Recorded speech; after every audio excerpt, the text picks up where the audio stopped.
एक सोपं वाक्य सांगू का तुम्हाला? तुम्ही किती मोठे तुम्हाला नंतर कळन. आज मी जरी प्रयत्न केला तरी मलाही तो क्रमांक मिळत नाही. असेल मला महाराष्ट्र डोक्यावर घेऊन नाचत असेल त्याबद्दल दुमत नाही. म्हणजे लक्षात घ्या तुम्ही इतकी मोठी माणसं आहात. पण ज्याच्या गावाला गंगा त्याच्या गुडघ्याला सांगा. बऱ्याच लोकांना याचं महत्त्व कळत नाही. गावकऱ्यांनी याची दखल घ्या, दक्षता घ्या. राजे हो, इकडे तिकडे डिजिटलवर कोणाचे फोटो दिसतील, 7-8 दिवसाला ते फोटो पुन्हा चुलीत जातील, सोयाबीन झाकायला जातील, भुसाखाली आथरायला जातील, कणसाखाली आथरायला जातील, एखाद्या वळईवर झाकायला ते फोटो जातील, बॅनर तिकडेच जातील ना. ते बॅनर आहे हे किती दिवस राहते ते बॅनर. ह्या बॅनराच्या फोटोवर कडे बघून कुत्र्या तर शेपटी हालीत नाही.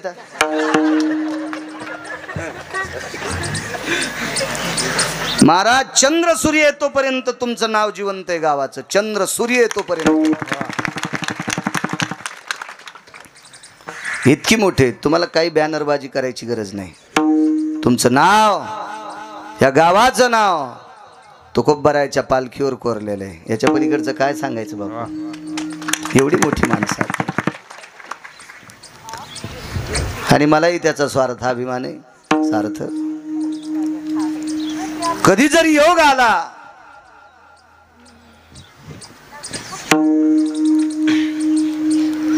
कधी जरी योग आला तर माझ्या परिसरातल्या दिंडीत मलाही 1-2 दिवस चालण्याचा योग येईल. मलाही त्याचा स्वाभिमान आहे.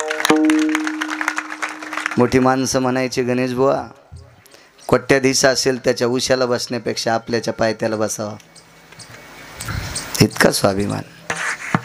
तुमच्या या परंपरेला गिरगावकराचा नाक घासून प्रणाम. हे वारकरी याच्याकरता मला आवड आहे. मी महिन्याचा वारकरी आहे. वाऱ्या सोडत नाही.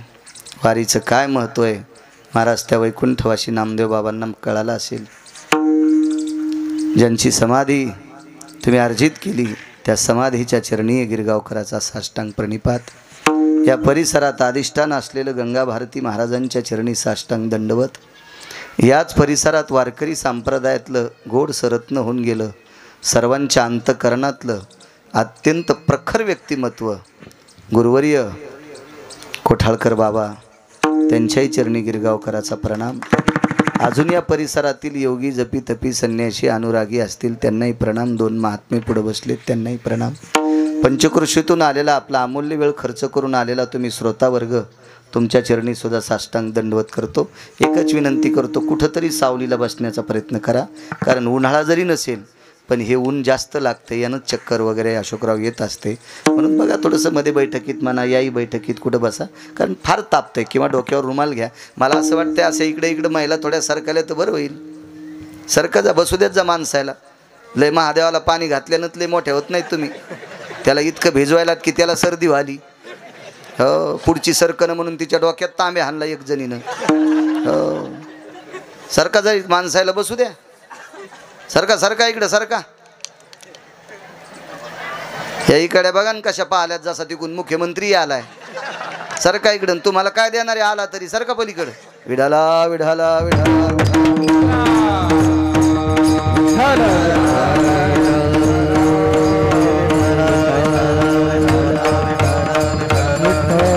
सरका पुढे पुढे सरका.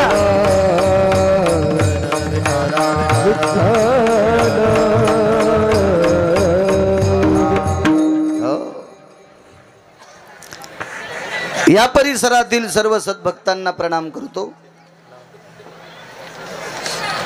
कार्यक्रमाचं यजमानपद ज्यांच्याकडे असे रामभाऊ सखाराम भुंबर, अर्जुनराव बाबासाहेब दवंडे, बाबा मुंजाजी सोनगुडे, बरोबर आहे, हे 3 यजमानांना कोटी कोटी धन्यवाद. ते भुंबर सर, अशोकराव तुमच्या गावात कीर्तन होतं, तुम्ही यजमान होते त्या दिवशी, ते ऐकायला आलते. त्याच दिवशी भुंबर सर बोलत होते. नंतर उत्रेश्वर बापूकडे बोलले. मी नको म्हणत होतो, रात्री जळगावला होतो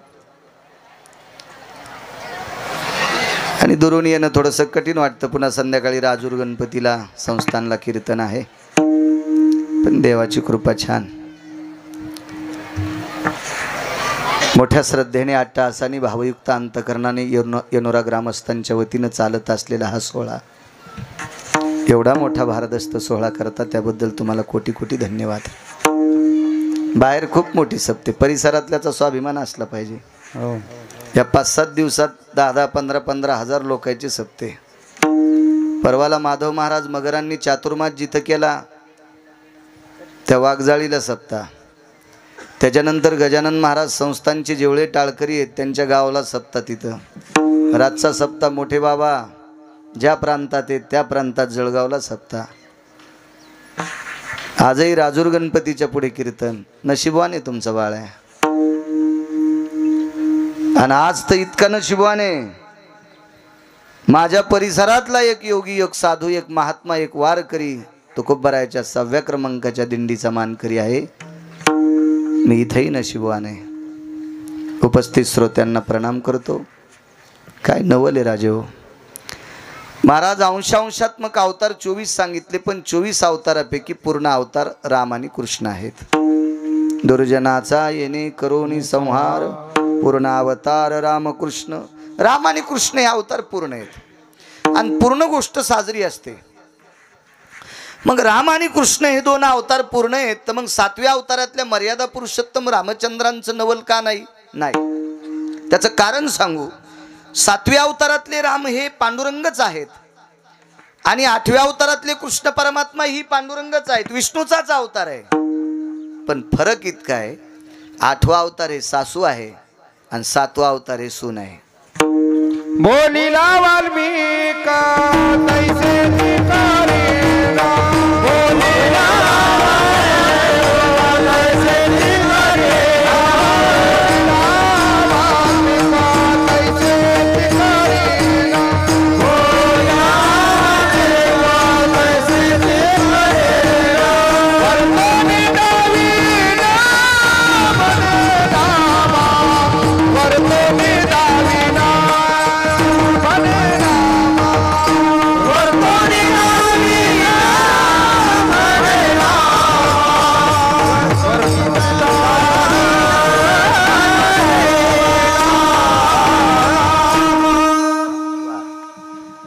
संत शिरोमणी नामदेवराय सांगतात, महर्षी वाल्मिकांनी ज्या पद्धतीनं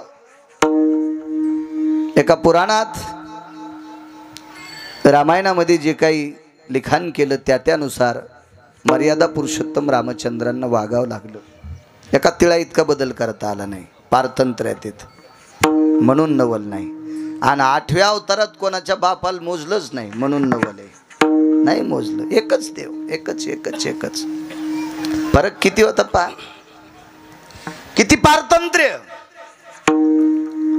11 वर्षाचं एक पोरग मरण पावलं अयोध्येमध्ये, मेलं तसं बाहेर. एक जण म्हणला अयोध्येत का नाही? अयोध्येत तरुण माणूस मरतच नव्हता. कारण राजा दशरथाने एवढं तात्विक राज्य चालवलं होतं. राजा अजराजांनी म्हणजे प्रभू रामचंद्राच्या आजोबांनी एवढं तात्विक राज्य चालवलं होतं. पुढे मर्यादा पुरुषोत्तम रामचंद्रांनी इतकं गोडसं राज्य चालवलं होतं. म्हणून त्या पृथ्वीची कृपा, त्या मातीची कृपा त्यांच्यावर झालती की एवढा मोठा राज्याचा कारभार जनतेचा चालवणारी राजे आहेत, यांच्या राज्यामध्ये तरुण माणूस मरता कामा नये. मरतच नव्हतं. यमाची ताकदच नाही, हिम्मतच नाही यमाची तरुणाला न्यायची. मग 11 वर्षाचं पोरग का मरतय? तर ते त्याच्या मामाच्या गावी गेलतं आणि त्याच्या मामाच्या गावी मेलं. रातोरात घोड्यावर आडवं पोरग टाकलं आणि अयोध्येमध्ये ते पोरग आणलं अशोकराव. सकाळी चर्चा झाली, गावातल्या एका सात्विक सदाचारी पुण्यशील माणसाचं पोरग मेलं. काय करावं काय करावं काय करावं, फार प्रयत्न केला. सगळ्या लोकांनी विचार केला, अरे आपण नगरी कोणाची आहे? सूर्यवंशातले राजे मर्यादा पुरुषोत्तम रामचंद्र भगवान विष्णू परमात्म्याची नगरी आहे आणि यम तर यांचं ऐकतोय. आपण रामचंद्रांकडे घेऊन जाऊ. आणि तो मुलगा आणला, ते प्रेत पुढे टेकलं. प्रभू रामचंद्र आतमध्ये गेले, सुमंताला सांगून एक पांढरं वस्त्र घेतलं आणि त्या पोराच्या अंगावर झाकलं. नशिबवान असेल त्याला शेवटचं वस्त्र रामचंद्राचं भेटलं. मुठभर फुलं घेतले, मंजुळा घेतल्या आणि त्याच्या अंगावर टाकल्या आणि सांगितलं करा अंत्यविधी. पोराच्या घरातले म्हणले प्रभू आम्ही तुमच्याकडे पूजा करायला नव्हतं आणलं, उठवायला आणलं होतं. नाही म्हणले मला नाही उठिता येत, उठू शकत नाही मी. का? वाल्मिकानं लिहिलंच नव्हतं. आणि वाल्मिकानं जसं लिहिलंय त्याच्या व्यतिरिक्त जाताच येत नव्हतं, जाताच येत नव्हतं, जाताच येत नव्हतं. इतका नियम होता, म्हणून नवल नाही. चला थोडंसं पुढे.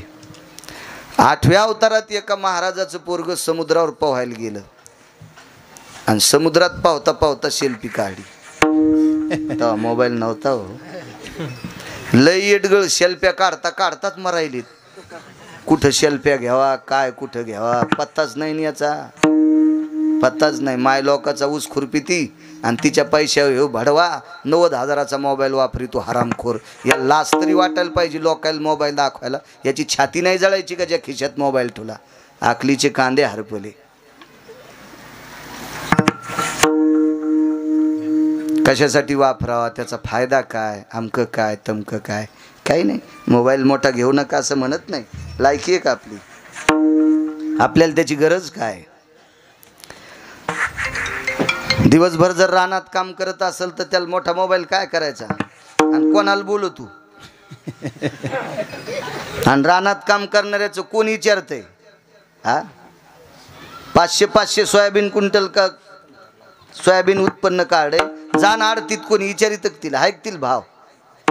हा तर 10-5 क्विंटलवाल्यानं कशाला नाटकं करायची, कोण विचारतंय सरळ, कोण दुर्बळाचं विचारतंय. दुर्बळाचे कोणा जगमानी दिवाचारा, जगमानी दिवाचारा, जगमानी दिवाचारा. हे दुर्बळाचे कोणा जगमानी दिवाचारा, जगमानी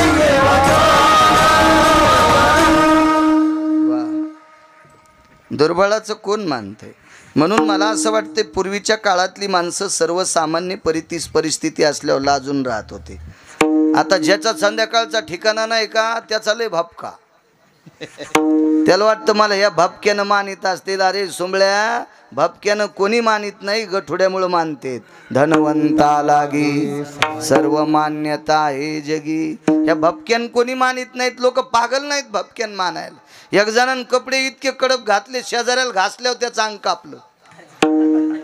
तर पुढचा म्या मिळलं तो रक्त निघलं. म्हणलं मग रक्त निघू द्या हो, पण याचं शर्ट इतकं कडक आहे, त्या आरती याच्याकडे श्रीमंती किती आहे. म्हणलं काय नाही, याची माय 7 व्हायचा कापूस याचायला जाती. बापक्याला कोणी भूतीचारित नाही, भूतीचारित नाही. तरुण आहे ना, हे खपक्या मोबाईल घेण्यापेक्षा काम करी जा.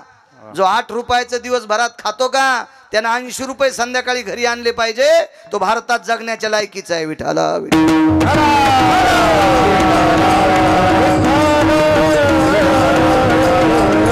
काम करी जा काम. चला. एका महाराजाचा मुलगा समुद्रावर पोहण्यासाठी गेला. झालं नव्हतं पाहिजे. समुद्र पोहायचं ठिकाण आहे का? आंघोळीचं. समुद्र कशाचं ठिकाण आहे? स्नान करण्याचं तीर्थ आहे समुद्र, पोहण्याचं ठिकाण नाही.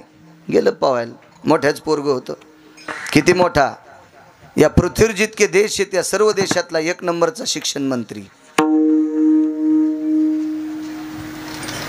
नुसत्या भारताचा नाही, पृथ्वीवर जितके देश असतील त्या सर्व देशातला 1 नंबरचा शिक्षण महर्षी. मंत्री नाही, मंत्र्याचं काय नसते, आज आहे उद्या नाही. शिक्षण महर्षी. पृथ्वीवर जितके देश आहेत या सर्व देशातला 1 नंबरचा शिक्षण महर्षी. आणि एवढ्या मोठ्या बापाचं पोरग पोहायला गेलं. बाप किती मोठा, पंढरपुरातल्या मालकाला शिकिलं. महात्म्याचं नाव मुनिश्री सांदीपनी. बुडालं समुद्रात. बाई जवळ आल्या.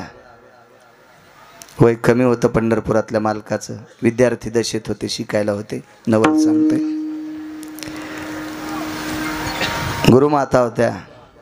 त्या त्या बाईच्या हातच्या भाकरी खाल्ल्या पंढरपुरातल्या मालकानं 8व्या अवतारात, आणि बाईच्या डोळ्यातलं पाणी पाहिलं.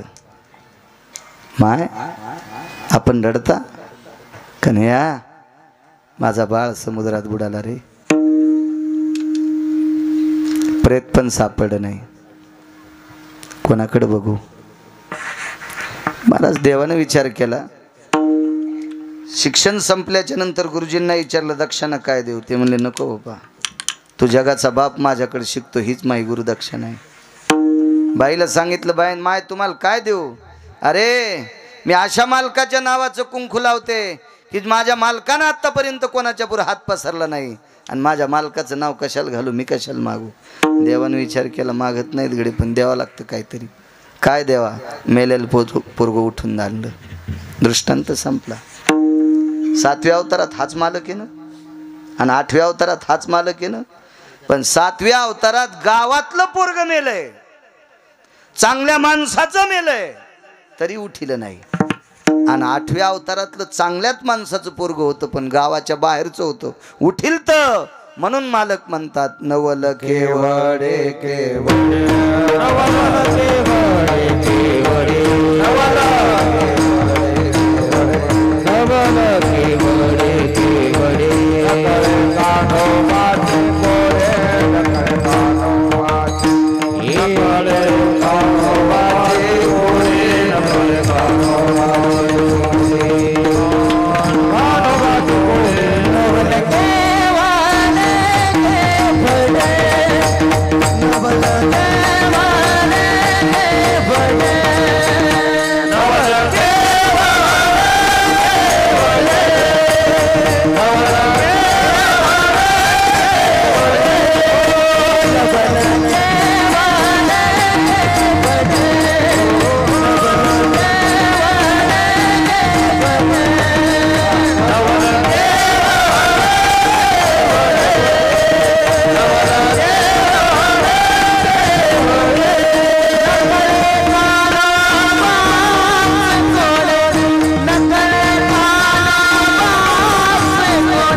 एक नवल सांगतो मागचं आणि पुढचं.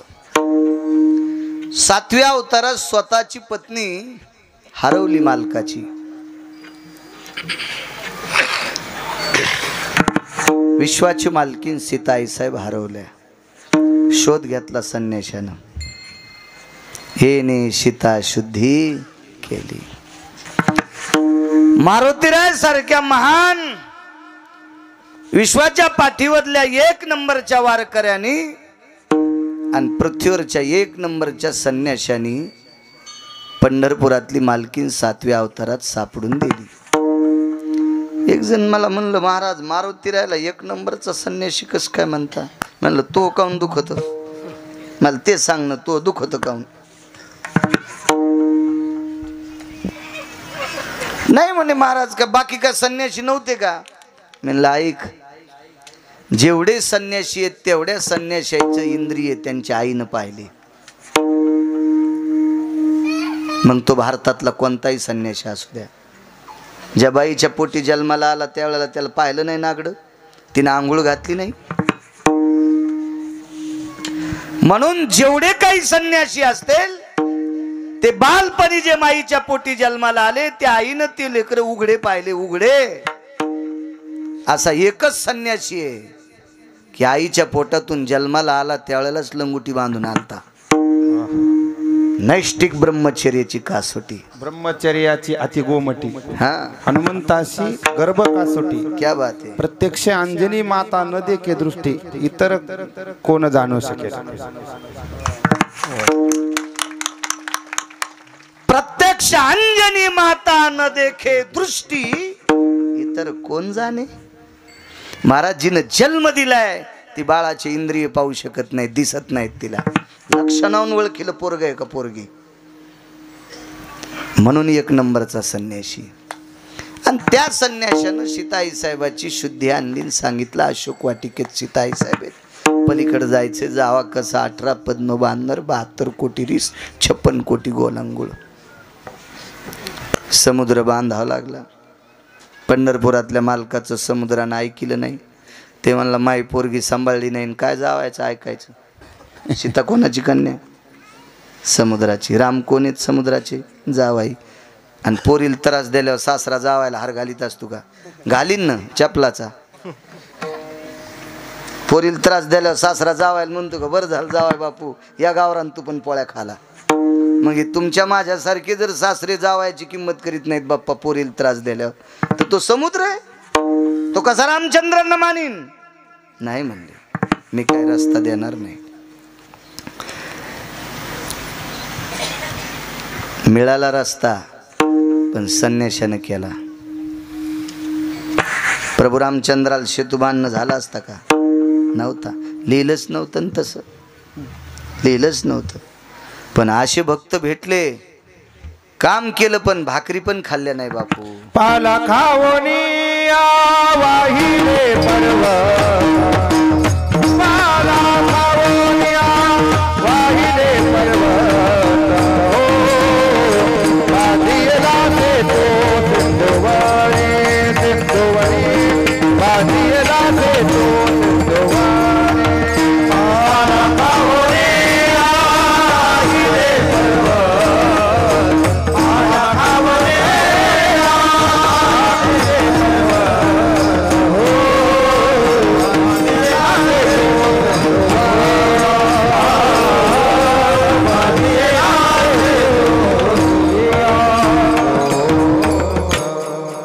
पाला खावनिया वाहिले पर्वत, बांधियला शेतू सिंधुवरी. काम जरी केलं तर भाकरी मालकाच्या खाल्ल्या नाही, आणि भजन केलं तरी भाकरी खाल्ल्या नाही. केवळ वनीचे वनचर, पाले खावीर वानर, चारी मोक्ष त्यांचे किंकर, सवे सुरवर वंदिती. पालाच खाल्ला. आणि अशा लोकांच्या साह्याने समुद्र बांधला, लाखो पर्वतन दगड टाकून. पण पंढरपुरातल्या मालकाला चिमूटभर माती टाकता नाही आली. चिमूटभर. एक खडा टाकला तर बुडाला गेला. एक खडा टाकला तर बुडाला गेला. बघा नवल पुढचं. दगड चलत येत का? मातुड चलत का वाळलेलं? नाही. वली माती पाण्यात वाहून वाळलेली चलती का? आणि दगड चलत येत का? महाराज पुढं आलं की स्वतंत्र कारभार. निवृत्तीनाथ, सोपानदेव, ज्ञानोबाराय, मुक्ताई साहेब भिंतीवर बसल्या. काय नवले. एक जण म्हणला भिंत चलत असती का? म्हणलं सुंबळेच कर तू. तो डोकं खराब झालं का? भिंत कुठं चलत असती का? चलत नसती, चलिली.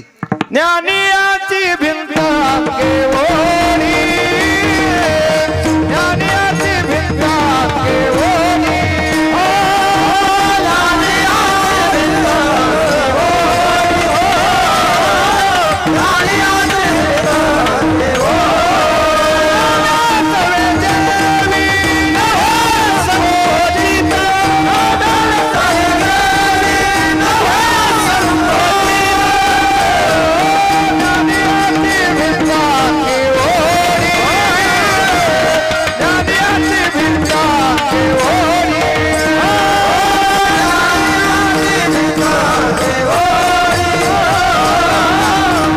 नव्हे संबोधित, प्रसंग पा किती गोड आहे राजे. हो काय नवल आहे.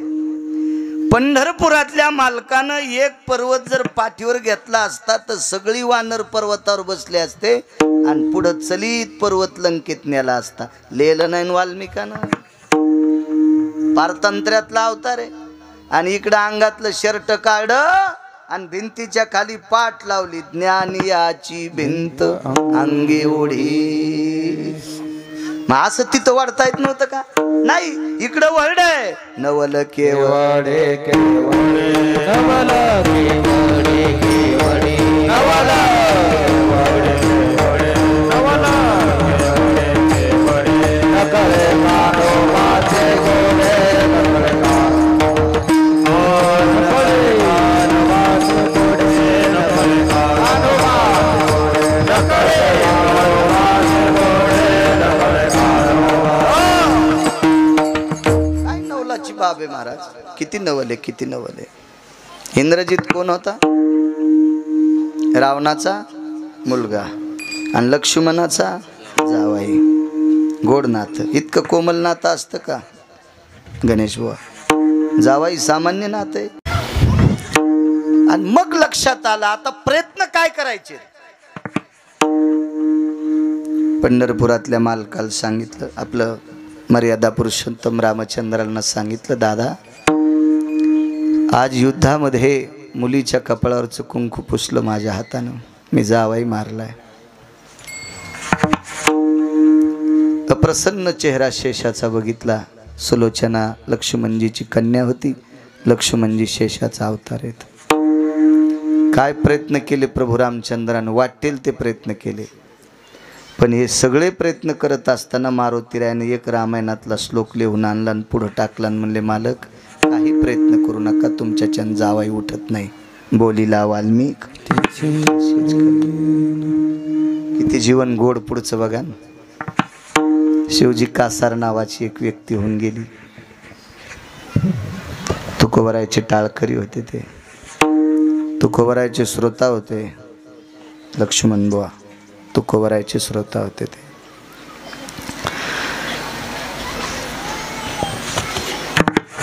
जवळच तुकोबरायचं कीर्तन चालू. शिवजी कासार कीर्तनाला गेले आणि घरी दुःखाचा डोंगर कोसळला. एकुलतं एक चिमुकलं पोरग मेलं गणेश बुवा. निष्ठावंत वारकरी पोरग मेलं. शिवजी कासाराची निष्ठा किती होती आणि तत्व किती होतं याच्या दोन गोष्टी ऐका. नवल सांगतोय मागचं आणि पुढचं. सोनबा ठाकूर तुकोबरायच्या कीर्तनात पकवाज वाजवायचे.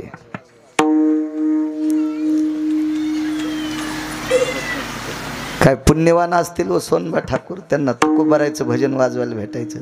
एक वाक्य सांग का तुम्हाला, पकवात किती चांगला वाजिता येतोय त्याच्यापेक्षा कोणाला साथ करतो याला महत्व आहे.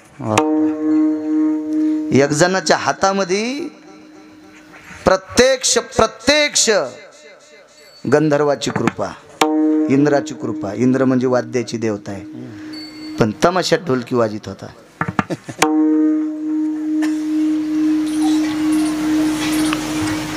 आपल्याकडं कला किती देवानं दिली आणि ती कोणाच्या सानिध्यात सादर करतो याला महत्व आहे. आपल्याकडं संपत्ती किती आपण जीव घालतो कोणाला घालतो याच्यात महत्व आहे. आणि कशात घालतो. नाही तर पंक्तीत लय म्हणतात, मसुबाल बोकड्या कापला, या खिशात कांदा या खिशात लिंब, निघला सोंबळ्या. आणि ते म्हणलं आमची मसुबाची कंदुरी आहे, 2.5 लाख लागले. तुला कवडीचं पुण्य नाही सोंबळ्या. जाणारे बी असे तोंडाला रुमाल लावून जातात, मला कोणी पाहतो काय.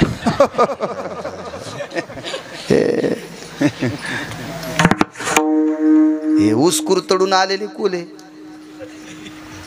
आपण कुठं उडवतो याचं महत्व आहे.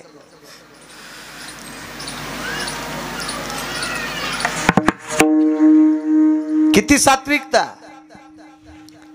सोनबा ठाकराला ना एकदा विचारलं होतं, तुम्हाला तुकोबरायच्या कीर्तनात नवल सांगतोय.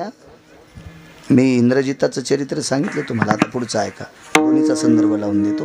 किती मुक्त आहे आणि इकडं किती पारतंत्र्य आहे. इकडं किती स्वतंत्रता आहे आणि इकडं सुनाचा अवतार आहे, इकडं सासू आहे. आणि सुनेतला आणि सासूतला फरक सांगू का. सुनाच्या हातान कंदील फुटला तर म्हणली काय उठाडावानी चालायली माय. माय बापानं हेच शिकिलं का बाई, धडकाच दे आली. आता तिनं मुद्दाम फळडा का निष्ठाला हातातून काय चलती बाई, शेपरलेल्या मेंढीवानी काय सासू बोलायली. बाई बाई बाई बाई बाई. पाहणं जशा हिच्या हात पायाचा गळहाटा झालाय. हो खाला कमी कशी टरबुजावानी सुटली बाई. अंग रेलं न खानलाव पडीन कंदील पडला. इतकं बोलली हो त्या सुनाला. आणि सासूच्या हाताने कंदील फुटला. आत्या कंदील फुटला. अगं दिसणं गेलं त्यानं. त्याचा काच काळा झालता आणि काय करायचं ते मॅच फळडा. हा किती शहाणी आहे. हिला पिराला कापायला पाहिजे. हो पिराला. म्हणजे मला म्हणायचं की सासू किती स्वतंत्र आणि सून किती पारतंत्र. 7वा अवतार म्हणजे सून आहे. 8वा अवतार म्हणजे सासू आहे. स्वतंत्र आहे महाराज. आणि नुसती सासू नाही मागचं ऋण फेडण्यासाठीच अवतार आहे बापू. ऋण फेडावया अवतार केला. ऋण फेडावया अवतार केला. अविनाशाला अकाराची अविनाशाला अकाराची ऋण फेडावया अवतार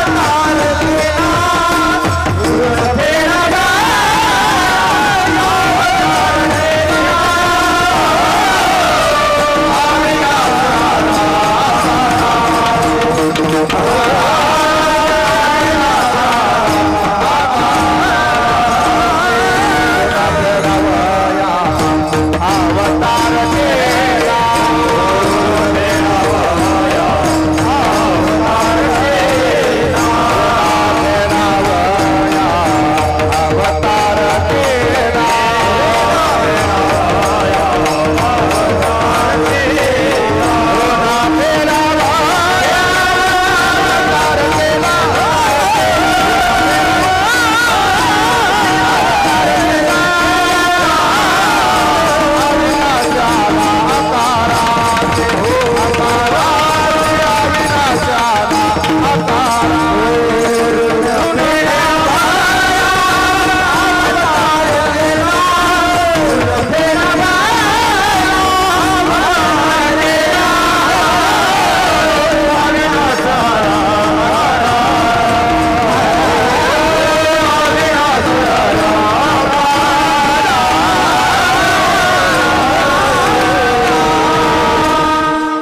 ऋण फेडावया फेडावयावतार केला.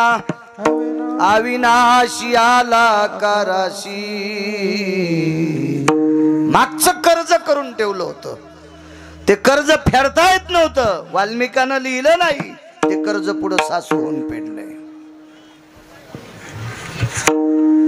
कसा येतेत ते सगळे. कसा इकडं माझ्याकडे बघा ना. ते इथंच बसायला आलेत ते. या बसता येते बसू द्या. एक दोघं बसा. बाकीचे जिथली तिथे बसा ना. ते शेवटच्या मंगलाष्टकाला येणारे सगळं इचकून टाकीत असते. बसा जिथे जागा बस. या बया साहेब इथून या. कीर्तनात कोणाला सरकिलं नाही पाहिजे. सगळे सारखे असतात. मंत्री जरी आला तरी. कारण वारकरी असतात. कोणाचा अपमान करू नका. विठाला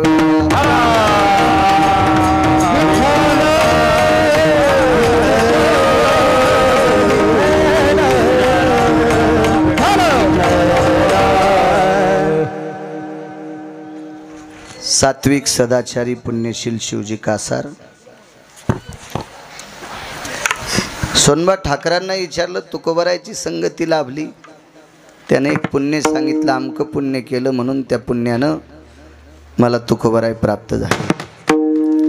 पण हा उलट प्रश्न सोनबा ठाकरांनी शिवजी कासाराला विचारला. कासार समाजाचा माणूस.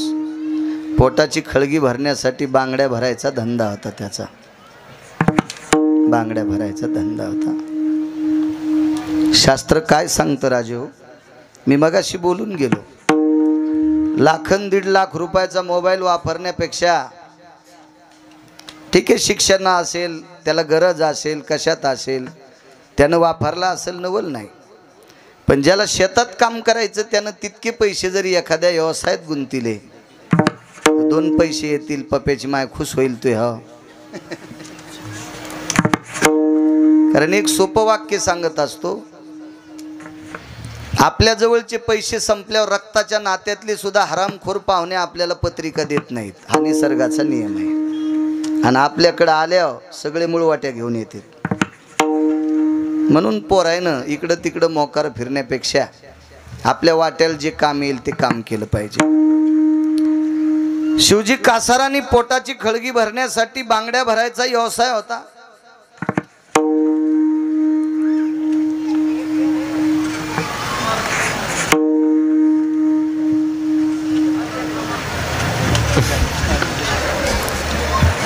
सोनबा ठाकरांनी विचारलं, तुम्ही बांगड्या भरता? हो. तुकोबरायचं भजन ऐकता, कीर्तनात टाळ घेऊन उभं राहता. शिवजी कासार आणि उत्तरेश्वर बापू गंगाजी मवाळ चाल म्हणायचे. कडुसकर, कडूस नावाचं गाव पुणे जिल्ह्यात. शिवजी कासार आणि गंगाजी मवाळ चाल म्हणायचे तुकोबरायच्या कीर्तनात. काय पुण्यवान असतील हो. किती पुण्य, किती पुण्य, किती पुण्य. आणि विचारलं, तुम्हाला एवढा मोठा आदर, एवढा मोठा महात्मा कसा सापडला? वाक्य गोड वापरलं.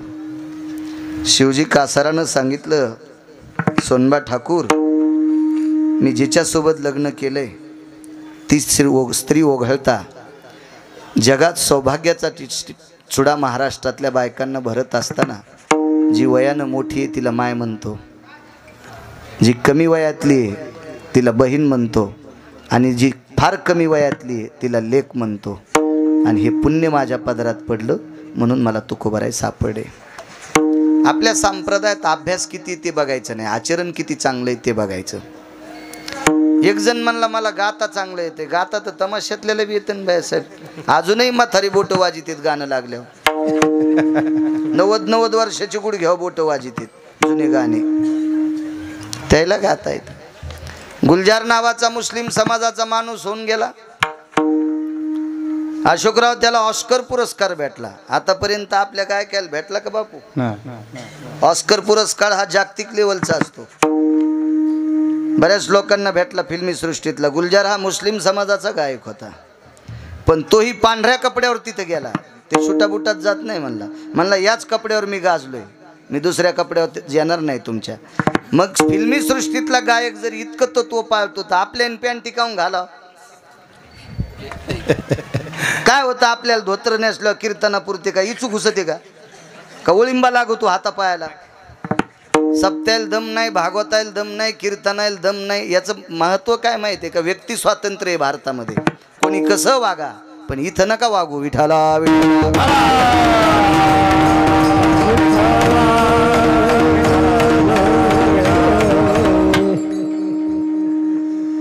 म्हणून तुकोबरायच्या कीर्तनात चाल म्हणण्याचा योग येतोय. पक्वात किती वाजित आहे तू, गाता किती येतं, कीर्तन लोक तू किती ऐकत आहेत, त्याच्यापेक्षा तुझं आचरण किती गोडे याला महत्व आहे. आपल्या संस्कृतीत देखाव्याला किंमत नाही, आचरणाला किंमत आहे. आणि ज्याचं आचरण गोड आहे का त्याला कुठं जा. महाराज नारदाचं आचरण शुद्ध होतं भैयासाहेब, म्हणून राक्षस सुद्धा पाया पडत होते. राक्षस सुद्धा किंमत असते चांगल्यांना. तुकोबरायचं कीर्तन चालू, योगायोगाने टाळ संपली आणि शिवजी कासाराला खाली बसण्याचा योग आला.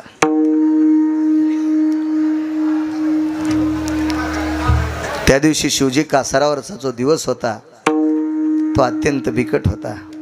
त्या दिवशी शिवजी कासारांचा चिमुकला मुलगा मृत्यू पावला. शिवजी कासार कीर्तनात बसलेले आहेत. शिवजी कासाराच्या पत्नीने मांडीवर पोरग घेतलं, रडू लागली. बघता बघता शेजारनी पाजारनी सगळ्या जमा झाल्या. काय झालं? माझं बाळ गेला म्हणे. वा, मालक कुठे आहेत तुमचे? तुकोबरायचं कीर्तन काही अंतरावर आहे, 2-3 किलोमीटर इथं गाव आहे. तिथं तुकोबरायचं कीर्तन आहे. कीर्तनासाठी गेलेत. ते येईपर्यंत अंत्यविधी थांबवायची. शिवजी कासाराची पत्नी इतकी सात्विक होती. तुम्हाला एक सांगू का, ज्याच्या जीवनात बायको सात्विक आहे त्यानं म्हणायचं मी स्वर्गात आहे.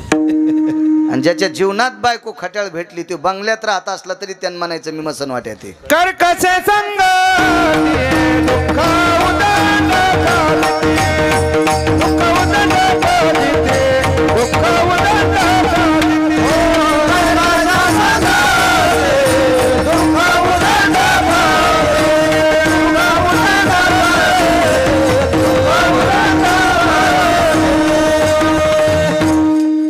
अशा बायको असली की जीवनात उदंड फजिती असती. आम्ही घोडी घेतली गणेश बुवा, शेतात जाल, दुसरा नाद नाही काही. मग शेतात झाला घोडी, त्या घोडीवर बसलो. ते म्हणला घोडी चांगली, पहिली दुसरी तिसरी तिन्ही चाली चांगल्या होत्या. त्याला 10-11 रुपये इनाम द्यायला. मस्त घोडी होती, आहे की नाही बाप्पा. त्या घोडीवर बसलो मी आयटीत. पण त्या घोडीली एक खोड होती, ती लोंबकळलेल्या बोरी खालून चलत होती. रिकिबीत पाय गुतला नाही, उडी हाणली भैयासाहेब म्हणून जमलं नाही तर थुत्तरवर बळडा असतं. वैकुंठवासी बापसाहेब मालकाचा शब्द आठवला, आंधळ घोडीशे पायंदळ भाला, आंधळ घोडीशे पायंदळ भाला ना अवकुसळ बायको शरण का भाला. काय करायचं. आणि तुम्हाला वाटतं का पैशावाले सुखी असतात बायकाय ना. विद्यमान कलेक्टर भेटलं मागच्या 15 दिवसात, फक्त नाव सांगून. कोणाच्या अंगाव गावऱ्या नाही टाकल्या पाहिजे ना. आपण त्यासाठी आहेत का कोणाची वाभाडे काढू नये. जिल्हा ताब्यात, जिल्हा ताब्यात. 92 एकर जमीन बापान कमिली. पोराल कलेक्टर केलं, जिल्हा ताब्यात. डोळे भरून आले. म्हणलं काय झालं साहेब. काय नाही महाराज, 7 दिवस जनतेची सेवा करतो आणि सुट्टीच्या दिवशी आईबापाकडे जावा तर 14 वर्ष झालं बायको जाऊ दे ना. काय वाटूळ असन ती. लय वाटूळ येत बाबा काही काही. हो, चांगले चांगले झाडं पाडे काय काय वाटूळ. हां, अहो 2-2 ट्रॅक्टरच्या ट्रॉल्या आंब्याच्या भरल्या. इतके आंबे उतरले आणि वाटूळ आली ना, आंबा बुडातून पालथा केला. काय वाटूळ. जिल्हा ताब्यात, जिल्हा ताब्यात. पंक्चर करून टाकला नवरा बायकोनं, पंक्चर. किती संसारात सुखी का त्याला. ती म्हणली 7 दिवस लोकांची सेवा करतो ना, 8व्या दिवशी मायबापाकडे जातो. माया संकशाला लग्न केलं तुन हे. कलेक्टरला म्हणली बायको, कलेक्टरला. शिवजी कासाराची बायको सात्विक होती महाराज. किती सात्विक आहे कान पुढे. माझ्या माईनो पांडुरंगाला मंजुळा वाहिल्यानं महादेवाला पाणी वाहिल्यानं लय मोठे पण येत नसतं. तुम्ही नवऱ्याला किती जीव लावता याच्यात तुम्ही मोठे आहात. नवऱ्याच्या पाया पडत नाही, महाराजाच्या पाया पडती. तू ह्या पापानं महाराज धोत्रा सगळं जळण चालती महाराजाच्या पायाला कपाळ घासायला. हे मला नाही कीर्तन असं. तुम्हाला आवडलं असं कीर्तन. मी काय तुमचं काय रोजदार आहे काय का सुमळ्या गिमळ्या थोड्या चोंबळ्या थोडाचे. मला नाही. तुम्हाला आवडलं असं कीर्तन. तुमच्या अंडरवेली बनेल धुवाल नाही आलो. मग वर्षाला पटेल असं कीर्तन. हे यायला पटेल हे तर उद्या मला साडी नेसून नाचितीन. ते ना ज्यायला पैशाचा जोर आला त्या हरामखोरानं परमार्थाचं मात्र केलं. कोणाला बोलून त्याला पैसे द्यालेत. तुमच्या घराला कुलूप लागन, कुलूप. विठाला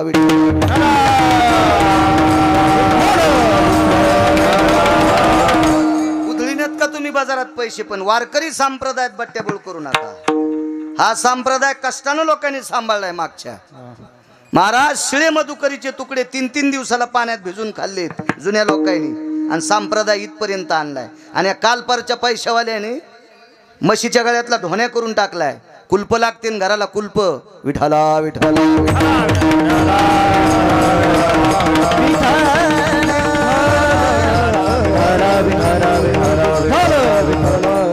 पैशाचा माज नसला पाहिजे. मुंबईला गेलो त्या दिवशी कीर्तनाला तर टोल नाक्यावर टाळे वाजणाऱ्याला 2.25 कोटीची गाडी. टोल नाक्यावर टाळ्या वाजणारा 2.25 कोटीच्या गाडीत बसतोय. आणि आपण कशाला अशा उड्या हाणायच्या कोकण्या शिवानी. इतकं जग पुढं गेलंय. हा पैशाचा माज कुठं नाही उतरला पाहिजे. देवापाशी लिंता असली पाहिजे. विठाला विठाला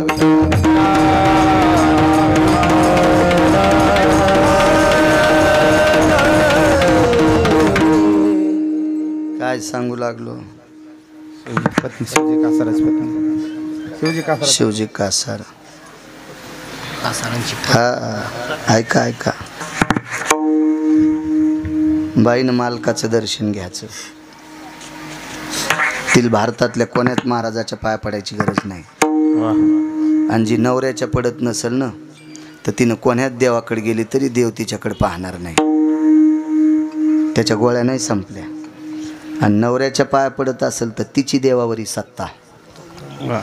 नैवम गिरगावकर लिखितम किंवा नैवम गांजा कसम लिखितम.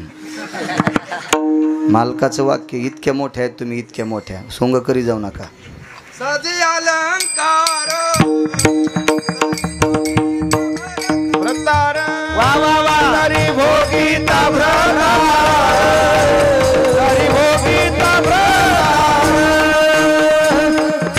बात आहे, वा वा वा. साजे अलंकार घोकिता भरतार भोगिता भरतार. जिचे होता दर्शन मिळे पोट भरी अन्न. जी का भाग्याची आहे व तिचा पती तिचा देव. मानी भ्रताराची बोली धन्य जगी ती माऊली. सोंग नाही करायचे. 1,00,000 महादेवाला बेल व्हायला आणि पप्प्याच्या बाप म्हणला जेवण. आजच्या दिवस काय तुमच्या पोटात बरम्या नांदायला खरे उपाशीच मेला पप्प्याचा बाप. आणि महादेवाला 1,25,000 बेल व्हायला. बेल नाही व्हायलाच तो दगड टाकले. सांग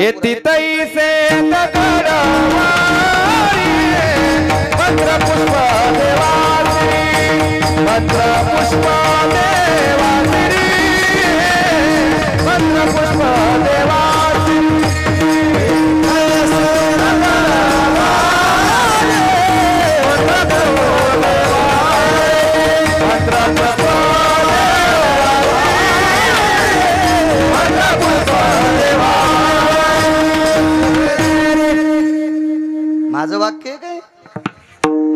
आपण जर नीट वागत नसेल तर आपल्या परमार्थाला काय किंमत नाही. वागण्याला किंमत असते माझ्या माईनो. वागण्याला नवऱ्याला मालक म्हणजा म्हणा मालक नवऱ्याला. कधी कधी धनी म्हणी जा. नवऱ्याला धनी म्हणणार बाई आहे का तिच्या चपलाचं मंदिर बांधतो मी. हे म्हणते मेला आमच्यावर दगड का टाकायला. त्याचं कारण सांगतो भैयासाहेब. एक बाईनं कमेंट टाकली होती म्हणे कीर्तनात. मला मोबाईल तर भारीचा नसतो. पैसे येत माझ्याकडं. पैशाला काय कमी नाही. मी कुतणारा माणूस नाही. मग हाऊत भरलाय आणि रिकामा बी होत नाही. पाईप बी तुमच्या इतके नाही तर नाही नाही नाही. हे सगळे नाटकं असतील. तुमच्या कागदावर दाखवलेल्या संपत्त्या त्याच्या 500 पटी 1000 पटीनं पुढं असतात. ते यायला कळत नाही. वान्य राहायला मला कळत नाही. मी महाराष्ट्रातला एक पुढारी पाहिला नाही जवळून जाऊन. असं पुढारीच नाही राहायला. कारण तुम्ही जनतेचे असताल. मी विटेवरच्या मालकाचा सेवक आहे. मी तुम्हाला चांगलं चला पैसे झाकायचं तुमच्याकडूनच शिकलं पाहिजे. हे आमची येडी बोंबलं तित कीर्तनात.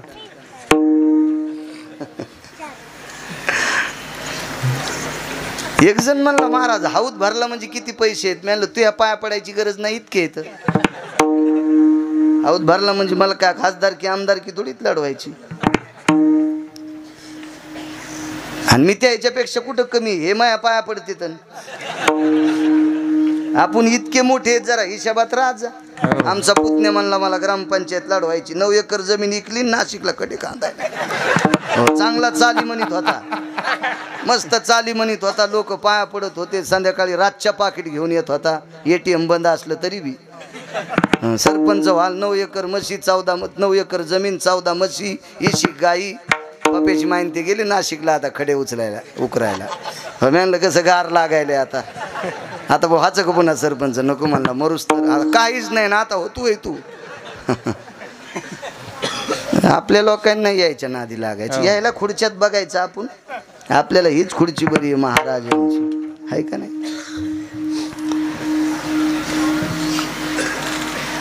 मालकाच्या दर्शनात सर्व पुण्य. चला मुलगा वारला. शेजारणीनं कानात सांगितलं शिवजी कासाराच्या पत्नीच्या. बाई सात्विक होती हो. नवऱ्याचा आदर करणारी होती. पण शेजारणीनं कानात औषध टाकलं. काय तो ह्या नवऱ्याला कळतं का. उठलं की सुटलं तुकाराम महाराजाचं कीर्तन. पोरग मरायले घरी ताप आली. त्याला काही कळलं नाही. त्याच्याकडे खांद्यावर पोरग घेतलं. तुकोबराच्या कीर्तनात बाई आली. नवल सांगतो इंद्रजीत उठीला नाही. इंद्रजीत जावाई होता भैयासाहेब पंढरपुरातल्या मालकाचा. मेल्यावर उठीला नाही. पुढचं नवल पहा. आणि मग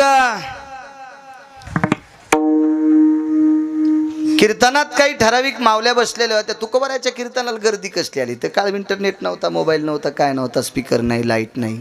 मशाल लावलेली. 14 टाळकरी. पण योग इतका होता महाराज. श्रोते कमी होते पण दर्जेदार होते. तुकोबराच्या कीर्तनात मंबाजी गोसावी बसत होते. मंबाजी गोसायला उठवायला सकाळी शिवशंकर येत होते, कानात शंख वाजित होते, उठा. आपल्या स्वप्नात तरी शंकर आहेत का? इतके मोठे मंबाजी गोसाई.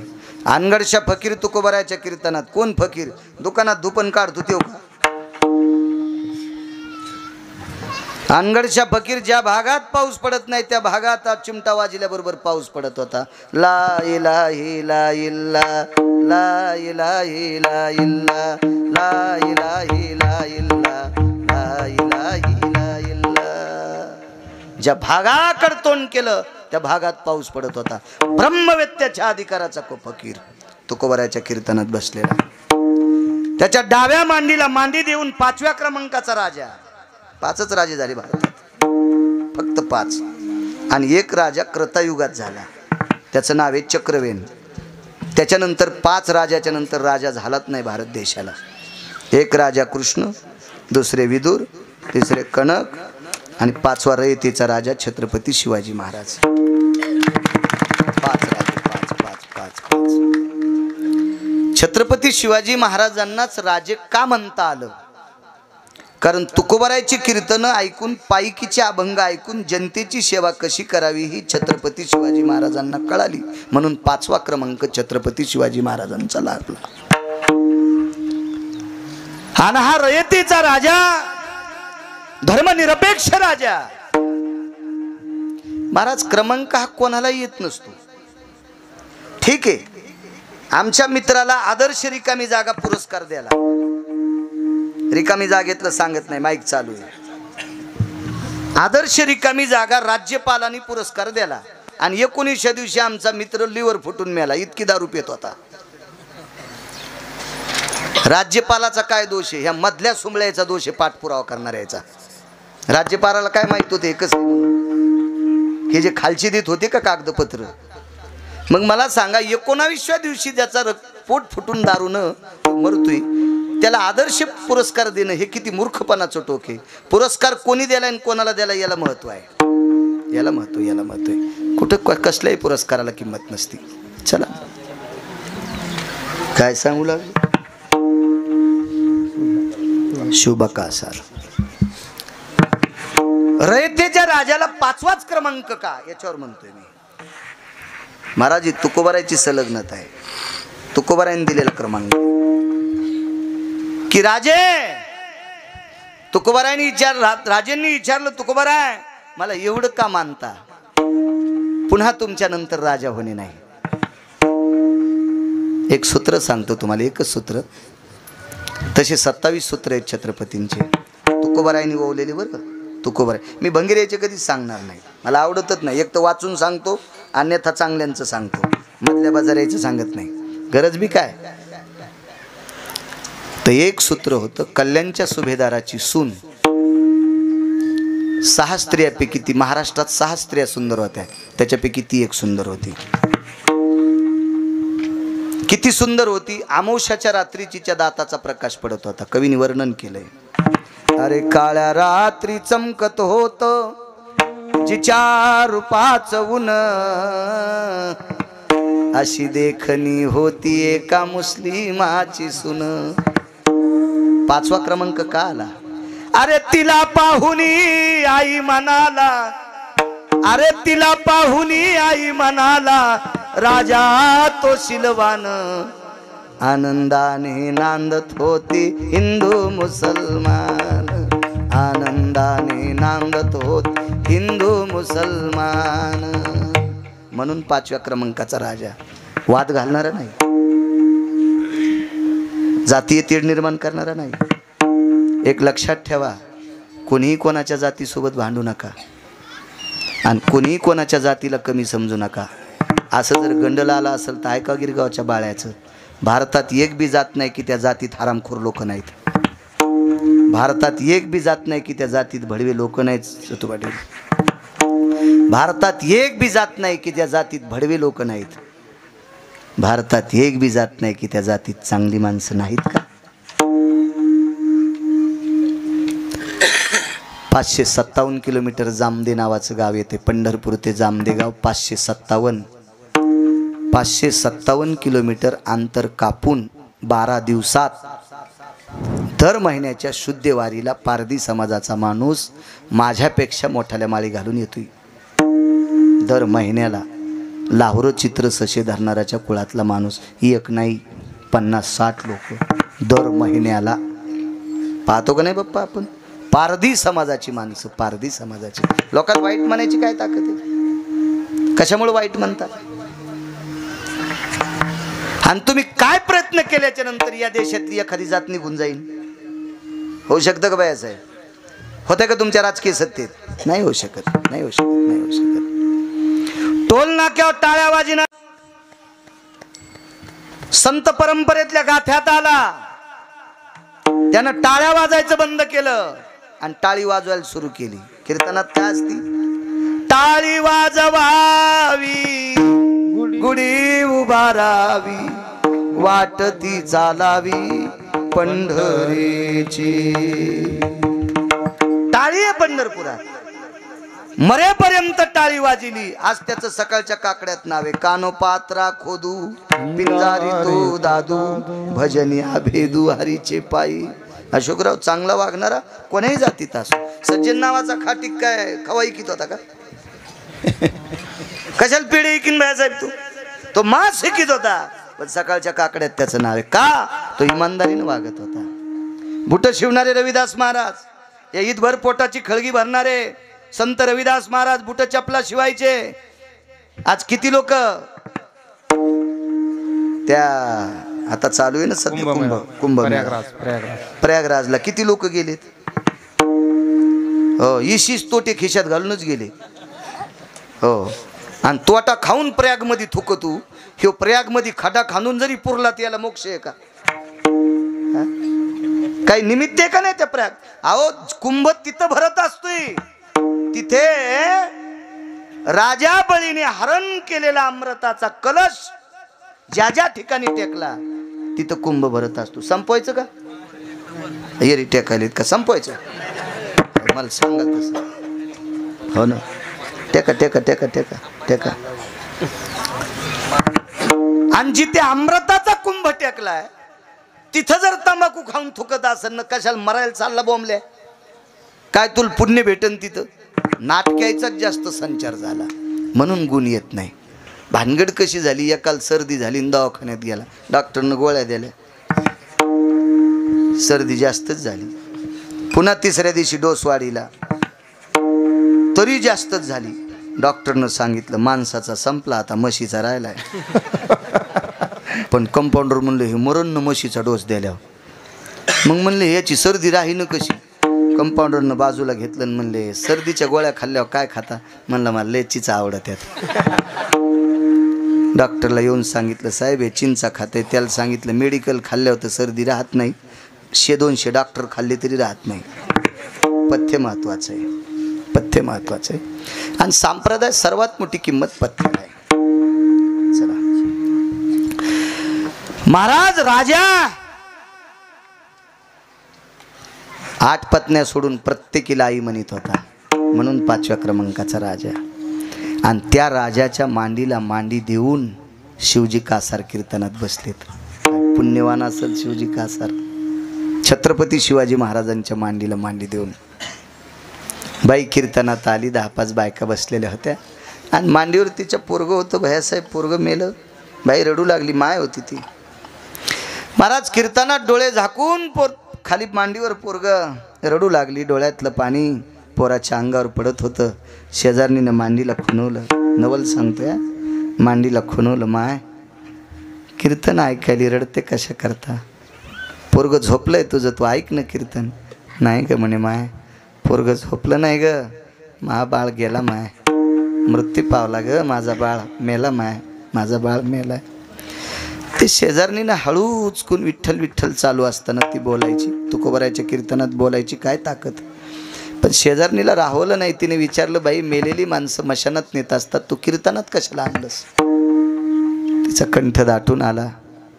आवाज रे, कंठ दाटून आला. तिनं सांगितलं, बाई मेलेली माणसं मशानात जाळतात मला ज्ञात आहे ग, पण ह्या पोराचे बाबा कीर्तनात बसलेले इथं, त्यांना दाखवायचं तुमचा बाळ गेलाय आणि याची अंत्यविधी करायची. मग उठणं म्हणे तू जाय ना. किती सात्विक होती आता पा. शेजारणीनं सांगितलं मी सांगू का तुकोबारायला थोडंसं कीर्तन बंद करा म्हणून. नाही म्हणे, नाही नाही नाही नाही, तुकोबारायच्या कीर्तनात विक्षेप नको, भंग नकोय. तिला एक आनंद वाटला, पोरग मेलं याचं दुःख आहे माझ्या माईनं. पण तिनं लक्षात घेतलं लहानपण असल्यामुळं कीर्तन ऐकणं शक्य नव्हतं. याच्या पार्थिवावर तुकोबारायचे शब्द सुमन पडतात. किती पोरग पुण्यवान असेल. तुकोबारायचे शब्द त्याच्या प्रेतावर पडत होते. चिमुकलं बालक. आक्रोश करू लागली अंतकरणात. तोंड बंद केलेलं होतं, डोळ्याचा बांध फुटलेला होता. श्रीमंत श्री जगद्गुरु तुकोबारायच्या लक्षात आलं शिवजी कासाराचा मुलगा मृत्यू पावला. बाईचा चेहरा पाहायला ती माय होती. महाराज काय दुःख असेल त्या माईला. तिचं अंतकरण बोंड्याविचित होतं, जीवन थरथरत होतं, हृदयाचा बाण फुटलेला होता, अंतकरण कापलं होतं तिचं. तुकोबारायने विठ्ठल विठ्ठल भजन करत असताना थोडी क्षणभर डोळे झाकले आणि विटेवरच्या मालकाला प्रार्थना केली. देवा, जीवनभर तुझ्या नामाचं भजन केलं रे. मला भजनाकरताच मी आलो, याबद्दल दुमत नाही. पण माझ्यासारख्या रात्रंदिवस तुझं चिंतन करणाऱ्या वारकऱ्याच्या कीर्तनात जर एखादं बाळ मृत्यूचं प्रेत येत असेल तर आमच्या कीर्तनाला किंमत काय. जाऊ दे देवा माझं, जाऊ दे माझं. अरे त्या शिवजी कासाराची तुला काही कदर आहे का रे देवा. किती पुण्यवान कासार होता तो. महाराज या महाराष्ट्राच्या मातीतील सौभाग्यवती स्त्रीला वैभवाचा चुडा भरत असताना शिवजी कासाराने एखाद्या मुलीचा हात जर हातात धरायचा प्रश्न केला बांगड्या भरताना, तर हाताला हात लावायचा आधी डोळे झाकून तिला लेक म्हणायचा. थोडी वयानं ज्येष्ठ असेल तर तिला बहीण म्हणून तिला बांगड्या भरायचा, आणि मोठी असेल तर माय म्हणून बांगड्या भरायचा. इतकं तत्व ज्यानं सांभाळलंय त्याचा मुलगा कीर्तनात प्रेत. देवा काही आहे का देवा. एवढं दुःख असताना ज्याची पत्नी कीर्तनाचा भंग करत नाही, इतकी धैर्याची सागर ज्याची पत्नी असताना यांच्यावर हा दुःखाचा डोंगर का. जाऊ दे देवा, ही तुझी लीला आहे, ही तुझी लीला आहे, तुझी लीला आहे. काय नवल सांगू तुम्हाला, किती नवल. कीर्तन चालूच होतं, बाई रडत होती, डोळे झाकून रडत होती. तिच्या डोळ्यातलं पाणी पोराच्या अंगावर पडत होतं.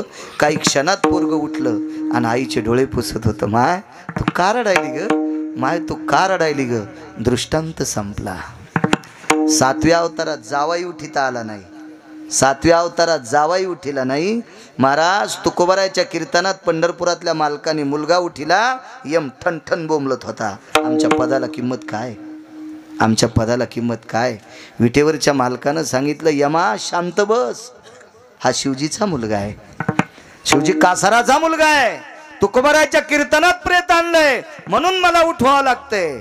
महाराज जावाई उठिला नाही आणि मारला कोणी, सासऱ्यानंच. लक्ष्मण सासरे होते, भावानंच मारला, तरी पण उठिला नाही. पोरीचं कुंकू शाबूत ठेवलं नाही आणि इकडं चिमुकलं लहानसं मेलेलं पोरग उठिलंय. काय स्वतंत्रता आहे. म्हणून मालक म्हणतात नवल केवडे केवडे, नवल केवडे नवल. 7व्या अवतारात एक वारकरी भैयासाहेब एका राक्षसानं मारला. त्याचं नाव होतं कुंभकर्ण. त्या राक्षसाचं नाव. आणि वारकऱ्याचं नाव होतं गंधमादन. का वारकरी म्हणायचंय. नुसती गळ्यात माळ घातली म्हणजे वारकरी होत नाही, नाकापासून इथरो गंध लावला म्हणजे वारकरी होत नाही, परमार्थाच्या गप्पा केल्यानं वारकरी होत नाही, पांढरे कपडे घातल्यानं वारकरी होत नाही. हे तर टिळे टोपी माळा देवाचे गबाळ. वारकरी होण्यासाठी एक कार्ड प्राप्त करावं लागतंय आणि ते कार्ड स्वकर्तृत्वावर प्राप्त करावं लागतं. मग ते दयेचं असेल, ते दृष्टीचं असेल, ते सद्भावनेचं असेल, ते प्रेमाचं असेल, ते सदाचाराचं असेल, ते आचरणाचं असेल, असे कार्ड प्राप्त करावं लागतं. त्याला वारकरी म्हणतात. आणि ते किती टोकाचा वारकरी, किती टोकाचा. महाराज असा हाडा मासाचा चुरा केला, गोळा फेकून दिला. फेकून दिल्याच्या नंतर तो गोळा राम राम म्हणत होता. हाडा मासाचा गोळा भैयासाहेब. मारुतीरायाच्या पायावर पडला. मारुतीरायानं असा उचलला आणि बोलले का रे गंधमादन, अजून भजन करतो. हो. तुला सापडत होतो तरी आम्ही एवढे जण पण सापडत नव्हतास. कुंभकर्णाने मला आपल्या पक्षात फेकून दिलं तर मालक, पण मी मुद्दाम आलिप्त राहिलो की मला एकांतात तुम्हाला भेटायचं होतं. मी जर बाकीच्यांना सापडलो असतो तर आतापर्यंत मला समाधी दिली असती, माझ्या मनातल्या इच्छा बाजूला राहिल्या असत्या, म्हणून मी सापडलो नाही. अरे इतक्या वेळ झालं मरून तरी तू भजन करतोस. वल्ल जोपर्यंत मास आहे तोपर्यंत मासातून राम राम शब्द येत होता. मारुतीरायनं हृदयाला लावला, कारण स्वाभिमान होता ना महाराज. वानराच्या कुळातला एक वारकरी मेल्यावर सुद्धा भजन करतोय, काय तत्व असतं लोकांचं. महाराज वारकऱ्याच्या जीवनात बापू नवले. रामकृष्ण भाऊ येडशीकर देवाज्ञा झाली, काय रत्न वारकरी संप्रदायात. रामकृष्ण भाऊ येडशीकर देवाज्ञा झाली. महाराष्ट्रातला तमाम वारकरी संप्रदाय अंत्यविधी करता हजर झाला. रामकृष्ण नामाच्या घोषात भाऊंचा अंत्यविधी झाला. दुसऱ्या दिवशी राख सावडायचा कार्यक्रम. भैयासाहेब राख सावडायला नाना प्रकारचे वारकरी गेले. राखेत हात घातल्याबरोबर भाऊंची कवटी सापडली आणि कवटीवर नाव लिहिलेलं होतं रामकृष्ण. एक ट्रक भर नारळ टाकले असतील, एक ट्रक भर नारळ. बैलगाडीनं 2-4 साठे चंदनाचे लाकडं असतील. गावरान तूप टाकला असेल, कापूर टाकला असेल. एवढ्या अग्नीमध्ये जळालेलं कंशे पाटील प्रेत रामकृष्ण नाव जशाला तसं राहतं एका वारकऱ्याच्या. आत्ताची गोष्ट आहे, ते पाहणारी लोक अजून जिवंत आहेत. काय नवले महाराज वारकरी जीवनात. हा पुढचा अवतारच पूर्ण नवलाचा अवतार आहे.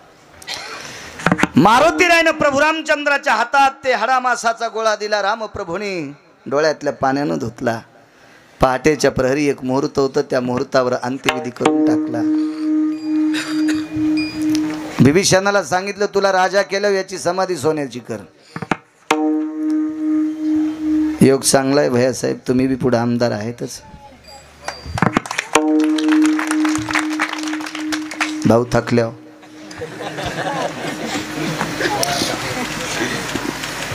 भाऊ थकल्यावर आणि कोण्या म्हाताऱ्याला नोटायची नम्र नाही कळाल्यावर पोराकडे कारभार द्यायला पाहिजे, माझं असं मत आहे बरं का. हो, आमच्या इथलं म्हातारं संतकाची किली कवडाला लाईत होतं आणि कवडाची किली संतकाला, आणि कसा संदूक उघडन. आणि म्हातारील म्हणे कसं काय उघडत ना. ती म्हणली किल्या बाजूला ठोत जा ना, इकडून संतकाची ठोत जा, इकडं कपाटाची ठोत जा.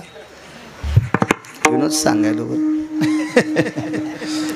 काळाची गरज आहे, तरुण लोक येणं. भाऊचंही कार्य फार मोठं आहे. वय थकत आलं. पुढच्या वारीस आता तुम्हीच. पण प्रभू रामचंद्राने जसं बिभीषणाला राजा केलं, वारकऱ्याचं काम सांगितलं, तसं तिथून पुढे तुम्ही करत जा. मला कधीच देत जाऊ. मी आत्तापर्यंत 2 जिल्ह्यातल्या ग्रामपंचायतच्या सदस्यापासून तर मोठ्या पुढाऱ्यापर्यंत चहाही पिलो नाही. मला काही नको कोण्या पुढाऱ्याचं, फक्त आम्ही एखाद्याचं काम सांगितलं तर गरिबाचं करी जा. हो, मला काही काम नाही.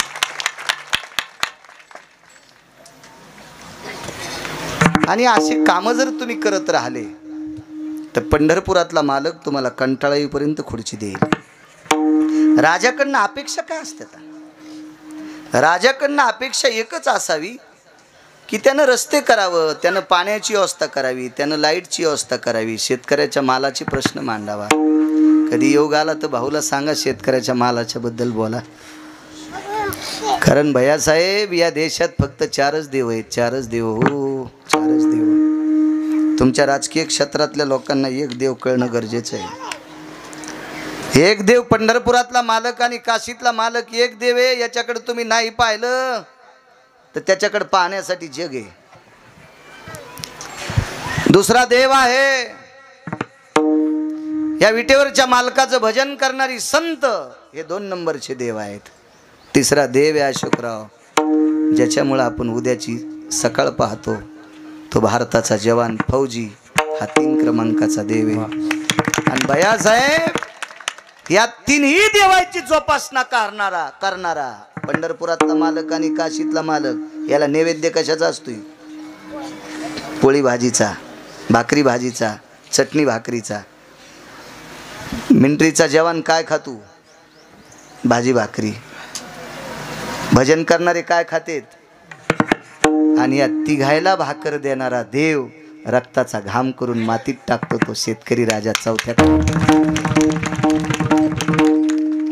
भैयासाहेब, कधी कधी एखादा शेतकरी रस्त्यानं जर भिजून चालला, गाडीत नका का घेईनत, पण काच खाली करून त्याला बोला जा, दादा बरा पाऊस पडला का, त्याचं मन भरून येतंय.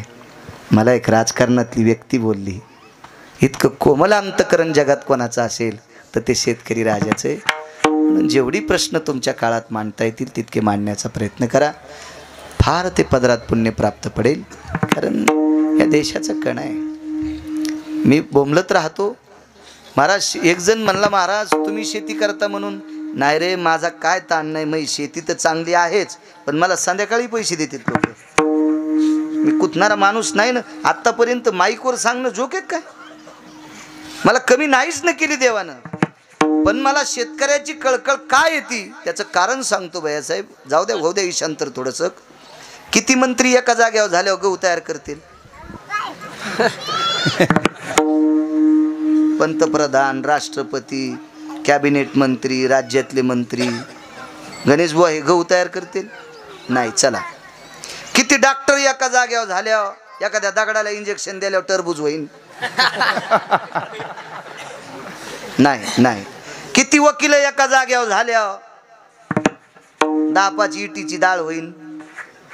नाही नाही नाही. शिक्षण क्षेत्रातले किती मोठे लोक एका जाग्यावर झाल्यावर तुरीन गहू तयार करतील? नाही राजेहो. आणि मग सनातन संप्रदाय कशावर टिकतो? तुळशीच्या माळीवर. आणि माळ कशावर जगती? शाकाहारावर. आणि शाकाहार कोण जन्माला आणतो? शेतकरी राजा.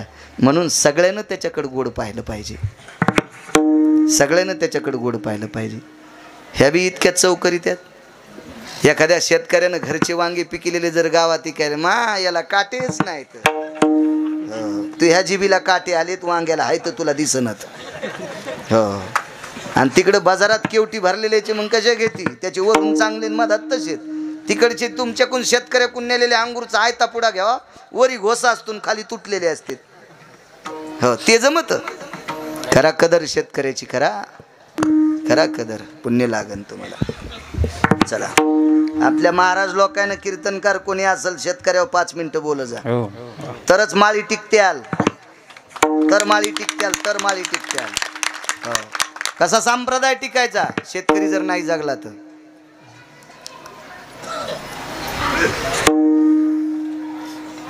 सोन्याची समाधी केली, इथपर्यंत आलतो ना.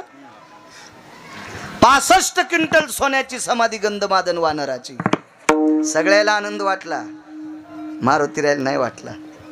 समाधी केल्याचं दुःख नाही, आनंद का वाटला नाही? मालकाच्या पुढे हात जोडल्याने विचारलं, देवा एवढ्या उदात्त अंतकरणाने भारतात 1 नंबरची समाधी जर सोन्याची कोणाची केली असेल तर वारकऱ्याची केली, याबद्दल भैयासाहेब आनंद आहे. मारुतीराय म्हणले, जिवंतच केला असता तर, जिवंत केला असता तर. प्रभू रामचंद्रानं सांगितलं, हनुमंत माफ कर रे, मी एका साधूच्या ताब्यात आहे, मला नाही जिवंत करता येत. अघासुर नावाच्या राक्षसाच्या तोंडात गोपाळ गेले 27. अघासुर नावाचा राक्षस, 2.5 किलोमीटरचं तोंड होतं खालचं आणि 2.5 किलोमीटरचं वरचं. आणि अघासुराने तोंडात मोठमोठाली झाडं वळली, झाडं ओढून घेतली. गोपाळाला वाटलं जंगलच आहे. 2.5 किलोमीटर लांबी, रुंदी असेल ना 1-1.5 किलोमीटर, इतकं अघासुर राक्षसाचं तोंड. आणि त्याचं तोंड जिथं टेकायचं तिथल्या जागेवरचे सगळेच झाडं तोंडात घेतले. गोपाळाला वाटलं काय झाडं आहेत बाबा, काय सावली आहे. आणि ते 27ला 27 गोपाळ मधात गेले. आणि अघासुर तोंड दाबून सगळीची सगळे गोपाळ खाणार. तेवढ्या अवकाशात याच मालकाच्या लक्षात आलं गोपाळ कुठे आहेत. पाहिलं तर अघासुराचं तोंड. पळस सुटले, काठी उभी केली. तोंड वरचं खाली आल्याबरोबर काठीला ताळलं. अघासुरानं गंजा प्रयत्न केला, काठी तोंडातून फुटून वरी आली. अघासुर मारला, 27 गोपाळ वाचिले. मागच्या अवतारात 1 वारकरी वाचिता आला नाही, नवल नाही. 8व्या अवतारात 27 वारकरी वाचिले. म्हणून मालक म्हणतात, नवल केवडे केवळ,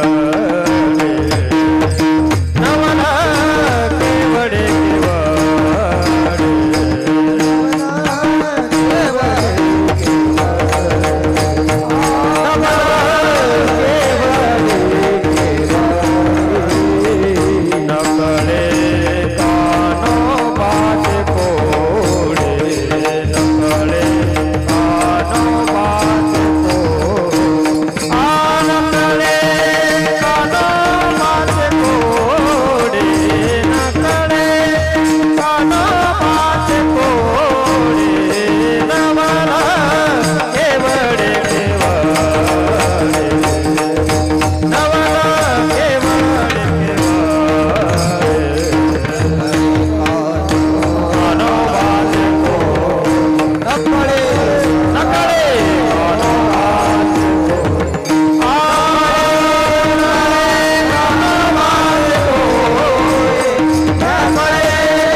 2,500 नवलाच्या कथा भागवतात आल्या. 2,500. 7व्या अवतारात एकीनं देवासोबत लग्न करण्यासाठी जीव द्याला तरी तिच्या संग लग्न केलंच नाही. एक पत्नी व्रत होतं भैयासाहेब, मर्यादा पुरुषोत्तम. अस्वलाची कन्या मेली डोळे झाकून. देवाला पाहिल्याच्या नंतर मायबाप पण पाहिले नाही. शेवटी तशीच डोळे झाकून मेली, पेटून दिली, गंगेत टाकली. पण नाही तिच्यासोबत लग्न केलं. आणि 8व्या अवतारात तीच एका अस्वलाची पोरगी जामवंती म्हणून जन्माला आली.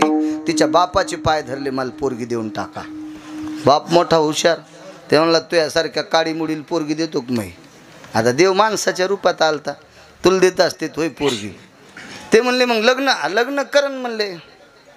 आणि तुला पोरगी द्यायला माहित का बाजार आहे का? आता एरीत पोरीचे बाप जरा असे याच्यातच आलेत.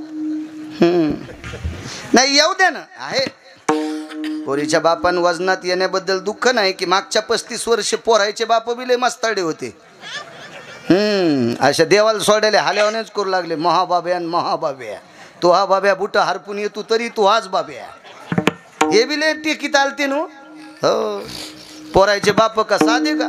पोरायच्या माई तर बापा 2-2 कला यायला आंघोळीला लागू लागल्या. हो तिथं मंडवात नाहू लागल्या. इतक्या वा झाल्या का आपल्या गावातल्या विवाहाच्या गावात वा सोडायच्या. मग पाय नाही धुतले, नदीत सोडणं घाण टाकसे. हो नाही तर इरीत बस. हिचे पाय तिथल्या बाईनं धुतले तर तिच्या हाताचे कातडे गेले. म्हणजे ही कापसान फिरल्यावर ना ख्या राहत नाहीत. आणि इतके खरबड पाय पोरीच्या भाऊजाईला धुवायला लावले. लय आयटी केल्या यायनं का कमी केल्या का? म्हणून आता दर 35 वर्षाला काळ बदलत असतो. आता पोरीच्या बापायचा काळ आलाय. अशा मुकाट्या बसायल्यात पोरायच्या माई. बघा ना ह्या बाब्याकडं कोण भूत बघत नाही तू ह्या बाब्याकडं. आता तो हा बाब्या फिरतो इकडं तिकडं मोबाईल घेऊन बैलगाडीवर गेला. आमच्या बाजूला ट्युशन आहे, एक पोरगं मोबाईल खेळू लागलं आणि आमची बैलगाडी आली. शेतकरी असल्यामुळे लागत ती पुढं बैलगाडी. इतक्या जोरात गेलं बैलगाडीची कुणीच घासली ती मांडीला. हो म्हणलं उभं राह ना, नाही राहिलं. त्याचाच हात दाबला आणि दवाखान्यात गेलो 2-4 टाके. नंतर गुरुजीला म्हणलं, त्याच्या बापाला फोन लावला आमच्याच बैलगाडीने. ते म्हणलं जाऊ देवा महाराज पोट्ट नालायकाचे मोबाईलने येडच झाले. कसं लग्न होईन या सुंबळ्याचं? याला दिवसा बैलगाडीचा आग दिसन. हा तर ती एवढी सांभाळणं इतकं सोपं आहे वय ते. वा वा वा वा वा. ज्याचे लग्न राहिले त्याने हिशाबात राहा जरा. ए माधव दुकान चली जायले नो कीर्तन ऐक जाऊ. नाहीतर लय आगावपणा केला ना तर गुरुवारी रामदेव बाबाच्या आश्रमात पेस्ट ऐकायला.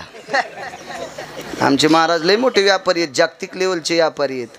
हो संन्याशाने एवढा व्यापार टाकला, तुम्ही बी टाकी जा ना. पडा बायका देतील लोक. पोरीच्या बापाच पाय धरले म्हणले ध्यान पोरग. त्याला का माहिती देऊ म्हणून तुला देत नाही म्हणले. आता भगवान म्हणले आता आपलं काम पडल्यावर जरा वाकावंच लागत असते. वाकावंच लागते मोठ्या मोठ्याला. पण काही वेळेला जिला ज्याची गुल्प शाट झाली त्याला पण तुम्हाला हात जोडावं लागते. तर हा आहे ना. तिथून पुढे तुम्ही कमराच्या गोळ्या घेतल्या असत्या. इतकी दुखली असेल कमर, मानन कंबर. लक्ष द्या गुलूप शाट झालेली. पण असतच तसं ते. देवान विचार केला तर आपण गुपचिकत बसावं. म्हणले बघा ना आमची सोय काहीतरी. ओट म्हणलं नाही एकदा. इतका पोरीचा बाप. दादा लग्न करायचंय ना. अरे मग कोणाला पोरगी देत असते का? कोणाला द्यायची? पैलवानाला. आणि कोणासोबत कुस्ती? मायासोबत. जे पोरीच्या बापाला कुस्तीत पाडीन त्या जावायला पोरगी देईन. हे झाडाच्या बाजूला गेले, पितांबर सोडा आणि त्याची लंगुटी केली, शर्ट फेकून दिलं आणि थापटेला दंड. आता सम आला.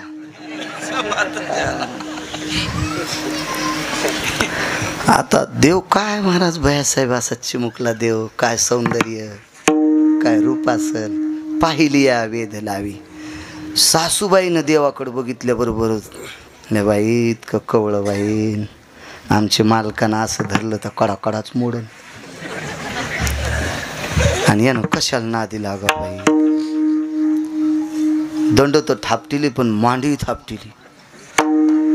म्हणजे देवानं बरं मी नाही, मग या आधीच मोडीन कशाला थापटू. हो ना, कीर्तन करता आले तेच बरं आपलं, कशाला फुकट कळण शेंडी वळवळ. मांडीत थापटिली तर त्या गुंफेचे दगडं खाली पडले. इतका आवाज. सासूबाई म्हणल्या माय दिसायला तर इतकंसं पिचुरं दिसतंय आणि मांडी थापटिली दगडं पडली बाई. देव म्हणला असं ना आत्या, मामी आत्या नाही का, मामी मामी जराशी थांब माय मामी, कळण तुला जावाय किती कार येत. पण चांगुलपणा आता बाईनं मालकाला सांगितलं, मालक लहान लेकरासोबत कुस्ती खेळू नका. अरे तेच खेळ म्हणताय. जामवंत माग मामा माग नका, मी पुढे. पाय पाय किती गेले म्हणजे बघ. आणि मग काय कुस्ती सुरू झाली. 27 दिवस 27 रात्रा कुस्ती. 28व्याची दर्शन घेतलं आणि पोरगी देऊन टाकली. 7व्या अवतारात मेली पण लग्न नाही केलं. आणि 8व्या अवतारात बापाला भांडून घेतली. नवल केवढे केवढे. काय जीवन आहे महाराज मागचा अवतार. किती किती किती मोठं नाविन्य, किती किती अवस्था मोठी. 7व्या अवतारातल्या नवलाच्या गोष्टी महाराज जशाला तशी. गोपाळ खाली ब्रह्मदेव वरीच बसलं टिमक्या वाजीत. 27 गोपाळ वरी, 268 वासरं वरी. गोपाळ वासरं खालीच होते, हे वरीच बसलं घेऊन. वत्स हे चोरोनिया सत्य लोकांची, गोपाळ गाई वत्स दोन्ही ठाई रक्षिली. सुखाचा प्रेम सिंधू अनाथा शिमाऊली. जय देवा कृष्णनाथा राई रुक्मिणी कांता. आरती ओवाळी ते तुम्हा लक्ष्मी कांता. प्रत्येक नवलाच्या गोष्टी आहेत महाराज, नवलाच्या गोष्टी. 8व्या अवतारात खूपशी कामं करावीशी वाटली पण करता येत नव्हती 7व्या अवतारात. आणि 8व्या अवतारात जी अशक्य सुद्धा शक्य करून दाखिली, हे नवलाची कामं केली. विठोबा रखुमाई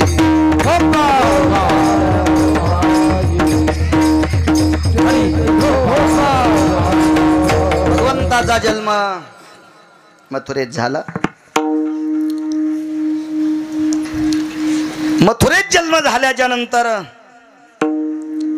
विश्वाच्या मालकाला सुपात ठेवलं आणि सूप ते डोक्यावर घेतलं. देवकी माता सात्विक होत्या. या देशाची सर्वात मोठी जडवड संपत्ती काय असेल त्या देशाची स्त्री आहे. भैयासाहेब, भारतात सर्वात वजन कोणाचं मोठं असेल तर पुरुषाचं नाही, महिलांचं आहे. आपली पुरुष प्रधान जरी संस्कृती असेल तरी पण या देशातल्या स्त्रीचं वर्चस्व मोठं आहे. का? कारण या देशातले सात्विक लोक जेवढे जन्माला आले तेवढे या देशातल्या स्त्रीच्या पोटी जन्माला आले. विवेकानंदांचा जन्म याच भारत देशातल्या स्त्रीशी. रयतेचे राजा छत्रपती शिवाजी महाराज, धर्मनिरपेक्ष महाराणा प्रताप, ज्ञानोबाराय तुकोबाराय, ही सर्व मोठी संत जी जन्माला आली का या भारत देशातल्या स्त्रीच्या पोटी जन्माला आली. एवढी पवित्र स्त्री या देशाची जडवड श्रीमंती आहे. माझ्या माईनो काल संक्रांत झाली. एक जाता जाता एक वाक्य सांगतो. तुम्ही इतक्या मोठ्या आहात, इतक्या मोठ्या आहात, काल्यावर बोलतो 5 मिनिटं 2 मिनिटं तुम्हाला. या देशातल्या स्त्रीनं भैयासाहेब मालकाला जर मदत केली तर तो देवासोबत युद्ध जिंकतो. देवासोबत युद्ध जिंकतो. देवासोबत देवासोबत. गणेश बुवा, एक बाई युद्धाला नवऱ्यासोबत गेली. आवर्षण पडलं, पाऊस बंद झाला, शुक्राचा अस्त झाला आणि युद्ध करण्यासाठी वरी गेले स्वर्गात. पण युद्ध करता करता रथाचा आखच मोडला. बाई रथातनं खाली उतरली आणि मनगटाचा आख केला. विजयाचा गुलाल राजाच्या अंगावर पडला. मागं फिरून पाहिलं तर बायको दिसत नाही. ती म्हणली, मालक ताण घेऊ नका, मी मेले नाही. त्याला वाटलं कोणाचा बाण लागला आणि मेली. म्हणजे मी नाही मेले, मी खाली आहे. हात रक्ताबंबाळ झालता. मनगटाचा आख केलता, मनगटाचा. तिने जर आख नसता केला ना अशोकराव तर खाली पडला असता आणि युद्ध जिंकता नसता आलं. बाईच्या ताकदीनं राजा दशरथ स्वर्गातलं युद्ध जिंकले. इतकी देशातली बाई मोठी आहे. आणि बायको विरोधात गेल्यावर तोच दशरथ राजा आथरुणात घुसमटून मेला. ज्या बायकोनं मदत केल्यामुळं देवासोबत युद्ध जिंकलं, इतकी बायको मोठी असते. आणि ती विरोधात गेल्यामुळं आथरुणात घुसपटून मेला, इतकी बायको खट्याळ असते. म्हणून मदतीचं काम करत जा की जेणेकरून आपल्या नवऱ्याचा पुरुषार्थ वाढेल, त्याची छाती उंच होईल, असं काम करत जा. राहिला प्रश्न, ती मगाचं कमेंटचं सांगत होतं, मी बोलता बोलता राहिलो. एका बाईनं कमेंट टाकली होती, आता मला मोबाईल नाही तर ते सोबतचे सांगते. तुमच्या कीर्तनाला एक कमेंट आली. एक बाई म्हणली, महाराज माझा नवरा पाया पडायच्या लायकीचा नाही, माझा नवरा पाया पडायच्या लायकीचा नाही, तो इतका नालायक आहे. तर दुसऱ्या दिवशी त्यांना ज्यांच्या मोबाईलवर पाहिली त्यांना त्या बाईला म्हण की आता दुसऱ्या दिवशीचं कीर्तन ऐक तरी तुला पाया पडावं लागेल. त्याचं कारण सांगतो. नवरा नालायक जरी असला तरी पाया पडा. याचा एक मुद्दा सांगतो तुम्हाला. नवऱ्यानं जर नालायकपणा केला आणि त्याचा नालायकपणा पाहून जर बायकोनं नालायकपणा केला भैयासाहेब, तर या दोघांपासून जन्माला आलेल्या चिमुकल्या वासरायनं कुठं जायचं? लेकरायचा काय दोष आहे? त्या जन्माला आलेल्या मुलीचा काय दोष आहे? दोघांनं जर नालायकपणा केला तर तुमच्या लेकरायचा उन्हाळा होईल, तुमच्या लेकरायचं रान होईल. सैरा वैरा रानातल्या पक्षासारखी तुमची वासरं कुठंतरी जातील. म्हणून नालायक नवऱ्याच्या पाया पडा. याचा अर्थ आहे तुम्ही लिंता घ्या. त्यानं किती जरी नालायकपणा केला आणि तुम्ही लिंता घेतली आणि जीवन जर गोड जगल्या तर चिमुकल्या वासरांचं कल्याण करायची ताकद या देशातल्या स्त्रीमध्ये आहे. या भारत देशाचे हिरे म्हणून तुम्ही तुमची आपली लेकरं चमकताल. आणि नवऱ्यानं बायकोनं दोघांना जरी नालायकपणा केला तर हे निष्पाप वासर या इंटरनेट जगातल्या वाहटोळीत हुरपाळून जातील. हुरपाळून जातील. तुम्ही यमापाशी काय जबाब देताल? वरी देवापाशी काय जबाब देताल? म्हणून एकानं जरी नालायकपणा केला तर एकानं लिंता घेत जा. माणसं ऐकण्याच्या पात्रतेत नसतेत. या देशाची स्त्री कवळ्यांत करण्याची असती. तुम्ही ऐकू शकतात माझं, म्हणून मी तुम्हाला पायाला हात लावून विनंती करतो. आपला संसार मोठा, आपली लेकरं जर मोठी करायची असतील तर कधी कधी नालायकाचा, ठीक आहे मायबापाचं नाव करण्यासाठी तुम्ही जीवन जगता, त्याबद्दल दुमत नाही, पण आपल्या लेकरांसाठी कधी लहानपणा घेत जा. याच्याकरता म्हणतोय नवऱ्याच्या पाया पडा. मी काय फारसा परमार्थ म्हणून म्हणत नाही, फायद्यासाठी म्हणतोय. विठाला विठा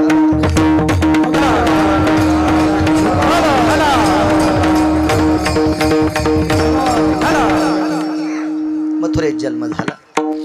सुपात घेतलं, गोकुळात आणलं. नंदाच्या घराला मजनी गोकुळाला मायेचा जन्म झालाय, मला ठेवा, घेऊन या तिला. आणि मग उचलीला कमळापती, पायीची बंधने गळती, हातापायातल्या बेड्या पळाल्या. मंद पाऊस पडत होता. शेषानं सावली धरली, यमुनावर तुडुंब भरली. पुढं चढला आकाश चाट, त्याशी लावीला अंगुष्ट दुभंगली. यमुना माई एक दररोजा उघडा होता. 9 लाख गायी होत्या नंदराजाकडे, 9 लाख गायी. शेती परवडत नाही असं कोणी म्हणत असेल तर त्याच्या गोळ्या संपल्यात असं समजायचं. त्याच्या गोळ्या संपल्यात असं म्हणायचं. ठीक आहे, कमी अधिक भावाला आपल्याला भाव भेटत नसेल याबद्दल मी सुद्धा रुष्ट आहे, मी सुद्धा नाराज आहे. पण आपण जगायचं कशावर? आपण जगायचं कशावर? प्रत्येक जण म्हणत असेल मला नोकरीच पाहिजे असेल तर एका जिल्ह्याला कलेक्टर किती असतात? ॲडिशनल आमके तमके मिळून. ठीक आहे, प्रत्येकाला जर नोकरी व्हायची असेल तर सरकारमध्ये ताकद असते का? ती सरकार म्हणजे काय ब्रह्मदेव आहे का पांडुरंग आहे? सरकार म्हणजे का काशीतला मालक आहे का? त्याला तयार करता येतं का ऑफिस? नाही नाही नाही नाही. शेती जर परवडत नसेल तर इकणारा दाखवा ना. आहे का इकणारा? ऐका येड्या बाळूचं. ज्याच्या नावानं 7-12 असेल तो महाराष्ट्रातला राजा असेल. ज्याच्या नावानं 7-12 असेल तो महाराष्ट्रातला राजा असेल. राजा, तुम्हाला लागेल तितक्या जमिनीत गहू ज्वारी पेरा आणि परवडत नसेल तर पडीत ठेवा. आज 10 वर्षाला 1 कोटी रुपये एकर नाही इकल तुमच्या खेड्यातली. तरी मी कमी सांगितली. खोटं आहे का अशोकराव? मी ज्या ज्या प्रांतात जातो त्या त्या प्रांतातले श्रीमंत लोक म्हणतात मराठवाड्यात जमीन भरपूर आहे, आम्हाला 10 एकर देता का? अरे जगू दिनं म्हणलं सुंबळ्या, आम्हाला खाऊ दिना आम्हाला. असं त्याला कशाला म्हणू, मनातली मनात म्हणतो. खाऊ दिना, आम्ही काळ्या मातीतली माणसं आहेत, आम्हाला दुसरं काय? आपल्याला इथून पुढं कोण तारील तर फक्त शेती तारील. म्हणून तरुणांना विनंती करतो, तुम्ही शाळेत असाल तरी रविवारी शेतात जात जा. रविवारी शेतात गेल्यावर काय बघायचं माहिती आहे का? बाप आणि माय अशा उन्हात काम करीत असताना माईच्या कपाळाचा घाम पाय आणि बापाच्या कपाळाचा घाम पाय. ज्यानं बापाच्या आणि माईच्या कपाळाचा घाम पाहिला तो जीवनभर जीवन चांगलं जगत असतोय. ज्यानं बापाचा आणि माईचा घाम पाहिला नाही का, त्याला कसं जगावं हे कळत नसतंय. शेती देव आहे, शेती देव आहे, शेती देव आहे. फार मोठी ताकद आहे शेती. चला, 9 लाख गायी होत्या, शेती किती असेल? ज्याच्याकडे 9 लाख गायी आहेत तो रात्री 1 वाजता उठून गायीला वैरण टाकत होता. म्हणून लक्ष्मीचा पती घरी आलाय. उद्योगम वर्धन्ते लक्ष्मी. या जगातला सर्वात मोठा व्यसनीपेक्षा आळशी माणूस देशाला घातक आहे. व्यसन कोण करील? ज्यानं 500 रुपये कमिले ते 100 रुपयाची पेन. ज्यानं 500 रुपये कमिले तो 100 रुपयाची पेन, ते व्यसन करीन. जो काहीच काम करीत नाही का, त्याचं खसखशीचं पोत आहे. छिद्र पडणं कसखस हारपणं संगत जाते. आळशी माणसं व्यसनी माणसापेक्षा घातक असतात. खसखशीचं 30 किलोचं पोतं बैलगाडीत टाकलं परतूर मधून, ए सावळ्या बस आहे नाही तर महाराज. 30 किलोचं खसखशीचं पोतं बैलगाडीत परतूरून टाकलं, पैशावाला दे राम्या टाक पोत. रगील होतं जरस, लय लोकांची रगील की बोलण्यानंच मातीत गेली. काही माणसं वागायला चांगले पण बोलणं रगील कीच. आमची इथे एक म्हातारी पित्राला जेवायला बोलवायची. आम्ही जेवायला गेलो, गावरान तूप वाढा, आम्ही तूप खाल्लं. निघताना म्हणले, असं तुमच्या बाप जन्मी भेटलो होतं का? मला दरुजातच उलटी आली मला तू. आणि पळी पळी तूप वाढा आम्हाला. आणि बाहेर निघताना म्हणली, तुमच्या बाप जन्मी का खाल्लं होतं का? भडा भडाच उलटी आली. काही माणसं वागायला चांगले पण थुत्र खराब. काहीचे तोंड खराब, आपलं तोंड चांगले आणि वागणं लय खराब. आमच्या एका पाहुणीची इथे गेलो, 3ऱ्या मजल्यावर राहत होती. ती खाली नव्हती राहत, भिकाऱ्याला काय द्यायचं काम नाही. आणि जरी आडमुठ मायासारखा भिकारी वरी गेला की म्हणायची, आम्हाला सुतक पडलं. आणि कवा 12 महिने सुतक सांगायची, कोण मरतो का माहित. अशी पाहुणी वरी गेलो. उन्हाळ्याचे दिवस, बेल वाजवायचं काय कळतं, शिक्षण कमी, भडभड भड दरुज वाजलं. कोणेस रे? ह्या मोठी पाहुणी होती चालू, ती कीर्तनातली सांगायलो. इतक्या नालायक पाहुणीची तर झाला माझ्या गोळ्या संपल्या काय? मातीला तर नाही जायचं तितक्या नालायक पाहुणीच्या. पाहुणीनं पाहिल्याबरोबर, अगं बाई बाळू महाराज इतकी काय? म्हणलं हो, एवढ्या उन्हात काय ऊन तापलंय. बाई बाई बाई बाई बाई, आम्ही एशी लावूनही बेजार आहेत, तुम्ही एवढ्या उन्हात कसे आलात? म्हणलं चलत आलो. बाई कुठून? म्हणलं दरुजातून. काय महाराज कमाल आहे तुमची. बाई काय फिरता हो तुम्ही महाराज, काय तुमचा स्टॅमिना आहे हो. बाई बाई बाई बाई कमाल आहे. पाणी घेताल का? म्हणलं रोगर्दी. काय बोलणं गोड आणि वागणं गिदडाचं. त्या म्हातारीचं वागणं चांगलं आणि थुत्तर खराब. तिनं तूप खाऊ घातलं तिथं समोर. काय काय झालं, अवघड काम बाबा. काहीचं वागणंही गोड आणि बोलणंही गोड. 9 लाख गाई हो, किती जमीन असेल. रात्री 1 वाजता उठून गाईला वैरण टाकली म्हणून तिथं माणूस आला. खसखशीच्या पोतं आहे लक्ष्मीचं जीवन. फुगिरान पोतं टाकायला लावलं, हमाली दिलीच नाही. सकाळची बहुणी होती बाजाराची, दादा द्यान 4 आणे, पुढच्या बाजारी देईन. आम्हाला म्हणलं बहुणीलाच गिऱ्हाईक भेटलं, आम्हाला काहीच नाही केलं. दाभण टोचलं, खसखशीच्या पोत्याला दाभण टोचलं. आता दाभणाचं छिद्र केवढं पडलं असेल, छिद्र नाही कळायचं, भोकाड. आपली भाषा आहे ना ती मराठवाड्यातली.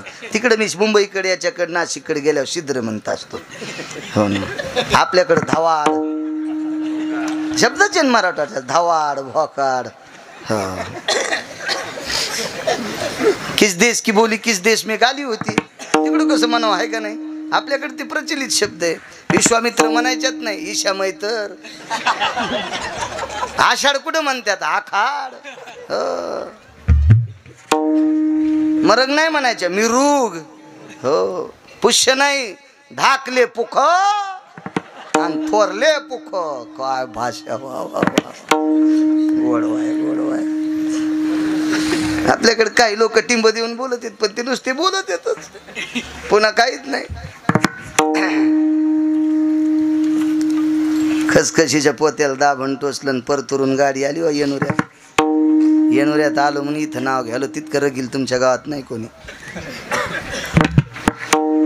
आणि घरी आल्यावर गड्याला म्हणलं, ए पोता दुकानात टाक, खसखशीच आहे. ते म्हणलं, मालक कटाच हिरा,